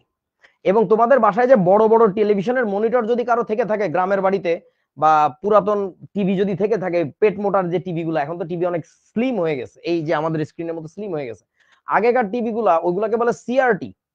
সিআরটি মনিটর নাম শুনছো? গুগল করে দেখবা সিআরটি মনিটর। এই সিআরটি মনিটরের ফুল মিনিং কি জানো? এটার মানে হচ্ছে cathode ray tube monitor, cathode ray tube. So this is what E call cathode ray tube. এর আরেকটা নাম হচ্ছে ডিসচার্জ টিউব বা হচ্ছে তোমার ক্ষরণ নল। তো ক্ষরণ নলের ভিতরে এই যে ধাতব খণ্ডটা থাকে, এই কত ডিগ্রি অ্যাঙ্গেলে থাকে জানো? এটা নর্মাল প্র্যাকটিসই হচ্ছে 45 ডিগ্রি কোণে থাকা। সো ওইটা একটা নর্মাল কথা। এই কথাগুলো যে তোমার ওই অঙ্কের মধ্যে বলছে, এটা সিম্পলি তোমার জাস্ট কনফিউজ করার জন্য, যে তুমি ওইটারে সাইন 45 লাগাবা না কস 45 না ট্যান 45, এটার কোনো কামই নাই, হুদাই। তোমার এখানে এসে ইলেকট্রন পড়ছে আর জাদু পড়ছে, যা পড়ে পড়ুক, এখানে বিকিরণ এসে বিকিরণের তরঙ্গ দৈর্ঘ্য এত, তাহলে তার শক্তি কত? সহজ জিনিস। তোরা কি বুঝছিস আমার কথা? হ্যাঁ, মাথা ঘুরানোর জন্য আর কি, আর কিছু না। ওকে, সো এখন ঘটনা হচ্ছে এই যে বাস্তবে জিনিসটা দেখতে এরকম, একটা নেগেটিভ সাইড থাকবে, একটা পজিটিভ সাইড থাকবে, এখানে একটা রে দেখা যাবে। এখান থেকে এই যে বল বল কি উড়ে যাচ্ছে জানো? এইটারই বলা হচ্ছে তোমার ক্যাথোড রে। এইটারই বলা হচ্ছে ক্যাথোড রে। বাইরের দেশের কোনো ইউনিভার্সিটিতে এক্সপেরিমেন্টের সময় তোলা ছবি, গুগল থেকে পাওয়া জিনিস তোমাদেরকে দেখাইছি, ভাইবো না যে এটা আমি। আচ্ছা, এই যে জিনিসটা দেখতে এরকম, ক্যাথোড থেকে অ্যানোডের দিকে স্ট্রিম ফ্লো হয়, এইটারই বলা হচ্ছে ক্যাথোড রে। ঠিক আছে, এই আর কি। আর ভ্যাকুয়াম পাম্প কেন লাগাইছে? ভিতর থেকে এয়ার সাক আউট করার জন্য। আর ক্যাথোড সাইড কোনটা দেখতে পাচ্ছ? যেটা নেগেটিভ সাইড ওইটা হচ্ছে তোমার ক্যাথোড সাইড, যেটা নেগেটিভ সাইড ওটা হচ্ছে ক্যাথোড, পজিটিভ সাইড হচ্ছে অ্যানোড। মনে রাখবা পরীক্ষা এ প্লাস পাইতে চাই, অ্যানোড যেটা এ ওটা পজিটিভ থাকবে। ঠিক আছে, আচ্ছা এখন আসো, তোমাদের জন্য আমি একটা ভিডিও নিয়ে আসছি, ভিডিওটা একটু দেখো। So today I'm at the University of Sydney with Dr. Phil Dooley, and we're talking about how our idea of the atom changed from a tiny little hard sphere to something more Control minus. And this apparatus has something to do with that. Exactly. It was quite a landmark historical experiment. It's just made of a tube of glass connected to a vacuum pump, and in the tube of glass there are two pieces of metal connected to a high voltage power supply. So we can suck the air out of here. That's right. And then apply high voltage to two metal plates. Yes. Normally with high voltage in air, we don't get anything except maybe a big spark. But what Geisler found, who did this in 1857, was something quite different. So should we have a look? Let's do it. Okay, let's turn on the pump and the high volts. খেয়াল করে দেখছো কত voltage apply করতেছে? 21.4 kilo volt, 21.4 kilo volt, man unbelievably high voltage. 21,000, 21,500 চলে গেছে। Turn off the light so we can see what's going on. As you can see, something's happening now. Yeah, I see a bit of a pink glow in there. That's right. So imagine Geisler, the first person to ever see this. It's pretty surprising. That started people thinking, what is this stuff that's coming from the cathode? It seemed to be a ray emitted from this negatively charged one, which they called the cathodes. Therefore, it's called a cathode ray. And it became a topic for research for the next 40 years as all the big wigs of physics and science basically tried to work out what was going on. তোমরা কি একটু বলতে পারবো আমাকে এই বাবলগুলা কিসের? এই গোল্লা গোল্লা এই বাবলগুলা কিসের বলো তো? আরে ধরে ফেলছে, ইলেকট্রন। বেসিক্যালি এটা শুধু পিওর ইলেকট্রন বলা যাবে না, এখানে কিছু ব্যাপার আছে। সো নেগেটিভ সাইড থেকে পজিটিভ সাইডের দিকে যে স্ট্রিমটা বের হয়, এটাই মানুষকে অবাক করাইছিল। এবং এই এক্সপেরিমেন্টটা অ্যাকচুয়ালি কে করছিল জানো? এই এক্সপেরিমেন্টটা আর কেউ করে নাই, এটা বিশিষ্ট ভদ্রলোক, তার নাম ছিল হচ্ছে জোসেফ জেমস থমসন, অর্থাৎ জে জে থমসন করছিল। এবং এই এক্সপেরিমেন্টের মাধ্যমে সে বুঝতে পারছিল যে সমস্ত পদার্থের মধ্যেই এই ধরনের নেগেটিভলি চার্জ যে সাইড, সেই সাইড থেকে কিছু একটা বের হয়, ওই জিনিসটারই সে নাম দিছিল electron. So that is nothing but the experiment by which electron was discovered. আমার কথা কি বুঝছো? ইলেকট্রন আবিষ্কার হয়েছিল এই এক্সপেরিমেন্টের মাধ্যমে, ক্যাথোড রশ্মি পরীক্ষা। হ্যাঁ, এই আর কি, তোমাদের বইতেও আছে দেখবা ক্যাথোড রশ্মি পরীক্ষার কথা, বাট সেটা কি বলে না, এইটা হচ্ছে সে পরীক্ষা। এবং এই ভিডিওটা তোমরা অবশ্যই ইউটিউবে দেখবা। আমি গ্রুপে শেয়ার করে দিব না লিঙ্কটা, ওটার আশেপাশে আরো অনেক সুন্দর সুন্দর ভিডিও আছে। তারপরে লিখে দেই, ইউটিউবে বা গুগলে নিজে সার্চ করতে গেলে এটা লিখে সার্চ দিবা, cathode ray tube experiment, cathode ray tube experiment, এটা লিখে সার্চ দিলে পাই যাবে আর কি। ঠিক আছে, ওকে। হ্যাঁ, ভেরিটাসিয়াম চ্যানেলের আরাফাত রহমান জানে, এই ভালো ভালো চ্যানেলের নাম জানতে হয় আর কি। ঠিক আছে, এটা নিয়ে তোমরা নিজেরা বিস্তর পড়াশোনা করবা, বইতে কি আছে না আছে ডাজন্ট ম্যাটার, তোমরা বিশ্বমানের স্টুডেন্ট হওয়ার চেষ্টা করো আর কি। হ্যাঁ, ভেরিটাসিয়াম চ্যানেলের, বাট আমি ওটা লিখতেছি না কারণ শুধু এক চ্যানেলেরটা দেখবা তোমরা তা না, সমস্ত চ্যানেলেরই দেখবা, যে যায় ভিডিও পাও আর কি, ভালো মন্দ সব শিখবা। আসো তো একটা অঙ্ক করি আমরা। প্লাটিনাম তারের শিখা পরীক্ষায় তরঙ্গ দৈর্ঘ্য এত ন্যানোমিটার হলে, এই প্লাটিনাম তারের শিখা পরীক্ষা কি তাও আবার জানি না, জানার দরকার নাই। কোন একটা জায়গায় আলোর তরঙ্গ দৈর্ঘ্য এত ন্যানোমিটার হলে, পাইছো? দেখো খেয়াল করে কি আছে এখানে। হ্যাঁ, এত ন্যানোমিটার হলে 1 মোল ফোটনের শক্তি কত জুল? 1 মোল ফোটনের শক্তি বলছে, এটা কিন্তু নরমালি ফোটনের শক্তি বলে নাই। তাহলে আমরা একটা কাজ করি, কোন একটা বিকিরণের তরঙ্গ দৈর্ঘ্য হচ্ছে এত ন্যানোমিটার, এই প্লাটিনাম তারের শিখা পরীক্ষা, এটা ফালতু ফালতু কথা, এটা দরকার নাই। শিখা পরীক্ষা কি তোমরা পরে জানবা আর কি। ঠিক আছে, আচ্ছা তাহলে এখানে তোমার 485 ন্যানোমিটার হচ্ছে তরঙ্গ দৈর্ঘ্য, তার শক্তি কত? তাহলে ই ইকুয়াল টু আমরা কি লিখবো এখন, এইচ সি ডিভাইডেড বাই হচ্ছে ল্যামডা। তাহলে এইচ এর ভ্যালুটা কত? 6.626 10 to the power -34 joule second, into C মানে হচ্ছে 3 into 10 to the power 8, lambda কত 485, একটু তাড়াতাড়ি করে দেখতো, ইনটু 10 টু দি পাওয়ার -9, এত ন্যানোমিটার। তাহলে করলে কিছু একটা জুল আসবে, তাই না, এট সামথিং জুল। এখন এই জুলটা কতগুলো ইলেকট্রনের শক্তি বলো, সরি কতগুলো ফোটনের শক্তি আমাকে একটু বলো তো। এত জুল যে এনার্জিটা বেরোইছে, এটা কিন্তু আনসার না, এটা কিন্তু কতগুলো এনার্জি, এক পিস ফোটনের, প্রতি পিস ফোটনের এনার্জি হচ্ছে এত। আমার কথা কি বুঝছো? এখন তোমারে বলছে 1 মোল ফোটনের শক্তি কত জুল হবে, তাহলে তোমাদের এবার কি করা লাগবে বলো তো। তুমি এবার বলবা হচ্ছে একটি ফোটনের শক্তি হচ্ছে ওই বাক্স জুল, ওই বাক্সতে যা আছে তা এখানে বসাই দিবা। তাহলে অতএব এনএটি মানেই কি 1 মোল না? এনএটি মানেই তো 1 মোল, পড়ছি কিন্তু আমরা পরিবেশ রসায়নে। এনএটি ফোটনের শক্তি, এটা কত হবে? ওই বাক্সটাকে গুণ করে দিবা কি দিয়ে বলো তো, অ্যাভোগাড্রো সংখ্যা দিয়ে। এইটা করলে যা আসে এত জুল, এটাই হচ্ছে তোমার আনসার। বাট এইটা লেখার পরে ধরো এইটা গুণ করে আসতে হচ্ছে ত্রিভুজ। আচ্ছা মানটা কত আসবে তা তো আমরা জানি, নিচে লেখা আছে আর কি, এটা বসাই দিই। এখানে আসবে হচ্ছে তোমার 4.1 10 টু দি পাওয়ার কত -19 জুল, তাই না? এত জুল পার মোল যদি আমরা লিখি, কারো কোনো আপত্তি আছে? এত জুল পার মোল, জুল পার মোল ফোটন বুঝাইতে চাচ্ছি, বুঝছো তো নাকি? ঠিক আছে তো আমার লেখা, এত জুল পার মোল ফোটন। ওকে, কি সে না কইতেছস, বুঝছস না বুঝছস নাই? ওকে, চলো তাহলে এবার পরের অঙ্ক। এটা খুব হাস্যকর একটা অঙ্ক, এটা তোমাদের সরাসরি গুহ স্যারের বই থেকে নেওয়া।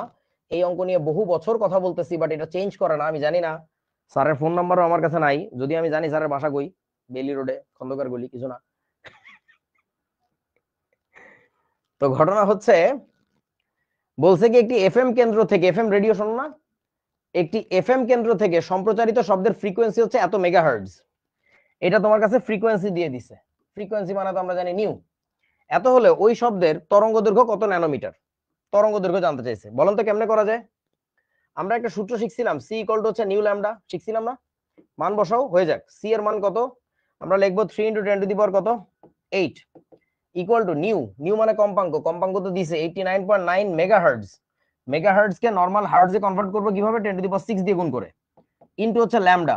ল্যামডা জানতে চাইছে কত ন্যানোমিটার, ভাই তুই আগে মিটারে বাইর কর, পরে ন্যানোমিটারে বাইর করিস। সো আমি যদি ক্যালকুলেট করি, এটা কত আসে,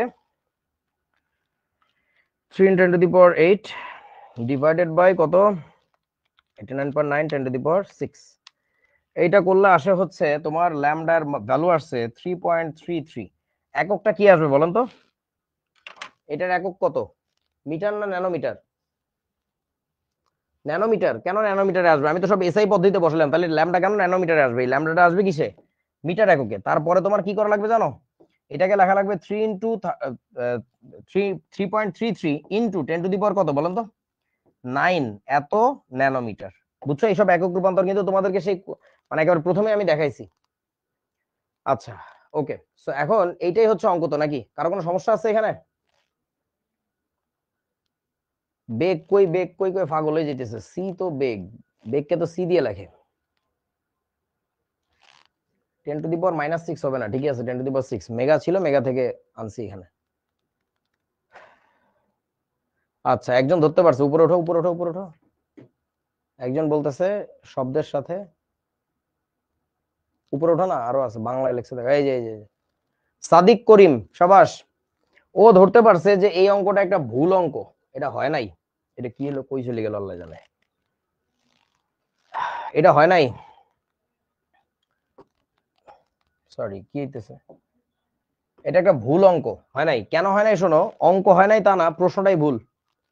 যদি প্রশ্ন ঠিক থেকে থাকে তাহলে এই অঙ্ক কেমন হওয়ার কথা ছিল জানো? এটা হওয়ার কথা ছিল v = f ল্যামডা। লেখার পরে এই ভেলোসিটির মান কত লেখা লাগতো জানো? 332 মিটার পার সেকেন্ড। এফ এর মান কত? 89.9 ইন্টু 10⁻⁴ কত? 6 ইন্টু ল্যামডার মানটা আমরা বাইর করব। এই অঙ্ক হওয়ার কথা ছিল এইভাবে। কারণটা দেখো, এরা বলছে যেটা যে সম্প্রচারিত শব্দের ফ্রিকোয়েন্সি। প্রথম কথা হচ্ছে প্রশ্নটা কত দিকে ভুল চিন্তা করো। এফএম কেন্দ্র থেকে শব্দ সম্প্রচারিত হয় না। রেডিও চ্যানেল, টিভি চ্যানেল, মোবাইলের টাওয়ার, এইসব জায়গা থেকে শব্দ সম্প্রচারিত হয় না। এই গরু ছাগলেরা অঙ্ক বানায়, বোঝেও না যে কোথা থেকে কি নির্গত হয় কি হয় না।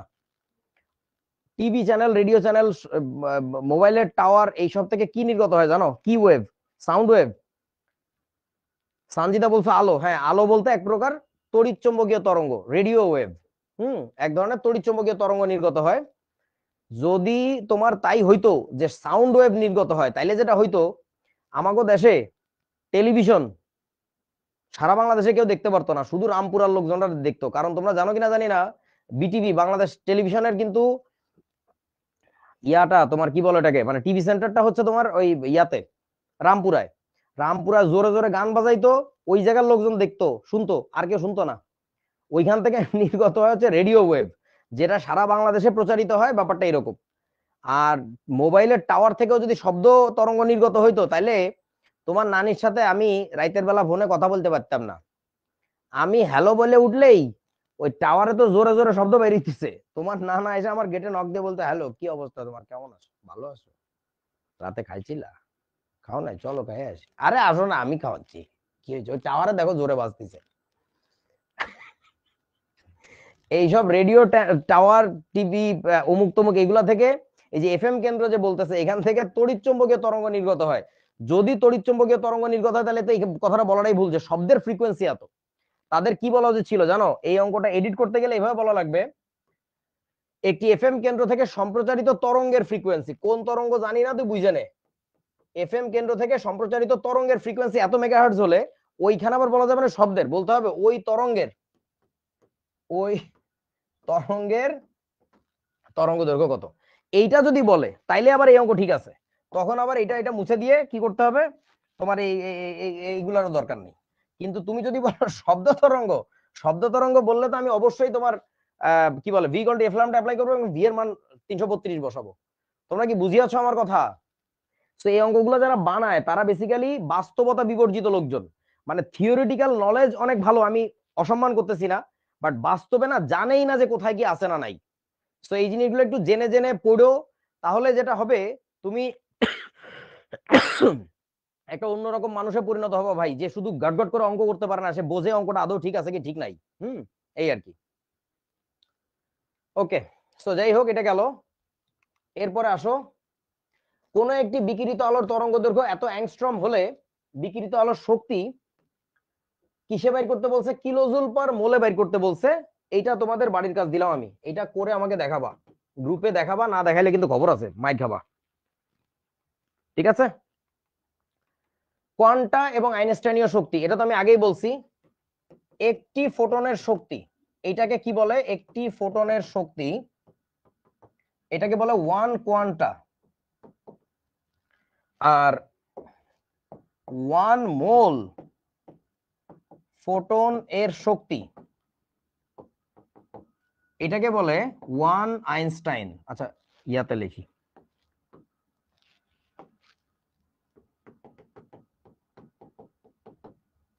1 আইনস্টাইন বা 1 আইনস্টাইনিয়ান এনার্জি এইভাবে বলে আর কি, 1 আইনস্টাইনিয়ান এনার্জি এইভাবে বলে। তার মানে 1 কোয়ান্টাকে কত দিয়ে গুণ করলে 1 আইনস্টাইনিয়ান এনার্জি পাবো আমরা, বলো তো?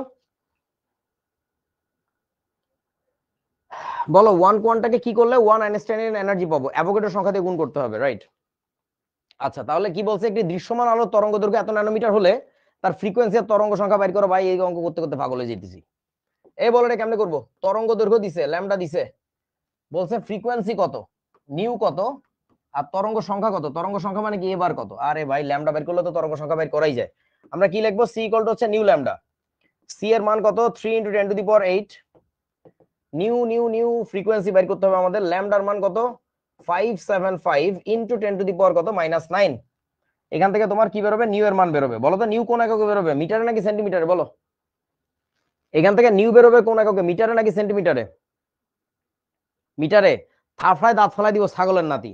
নিউ মানে হইতেছে ফ্রিকোয়েন্সি, ফ্রিকোয়েন্সি সারা জীবনই পাইবে হার্টজ এককে। তোরা কি ঘাস খাস নাকি মাটি খাস আমি তো এটা বুঝি না রে বাবা। এই সবই তুই যেহেতু এসআই পদ্ধতিতে বসাইছিস তাহলে তোর বোঝা উচিত I am trying to find out nu frequency. So ফ্রিকোয়েন্সিটা এক্স্যাক্টলি এসআই পদ্ধতিতে বেরোবে। এসআই পদ্ধতিতে ফ্রিকোয়েন্সির একক কি? Hertz, that will be hertz. তোমরা চাইলে আরেক কাজ করে দেখতে পারো, সেটা হচ্ছে এই বাম পাশে বসাইছি কি বলতো? Metre per second.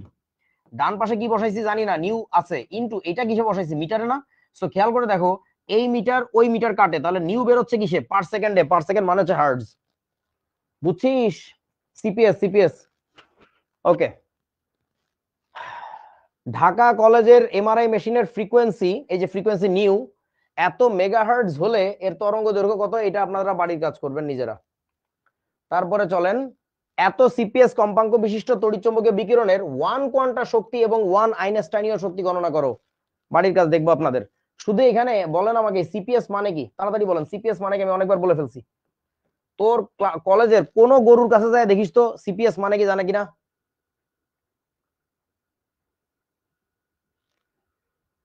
সিপিএস মানে কি? সিপিএস মানে কিচ্ছু না, এটা হচ্ছে হার্টজ। এই সব জিনিস পরীক্ষায় দিবে, হেগে মুতে তলায় ফেলবে, কিচ্ছু পারে না, কিচ্ছু পারে না। সাবধান কিন্তু, cycles per second. So that was today's class. Thank you everyone, tata.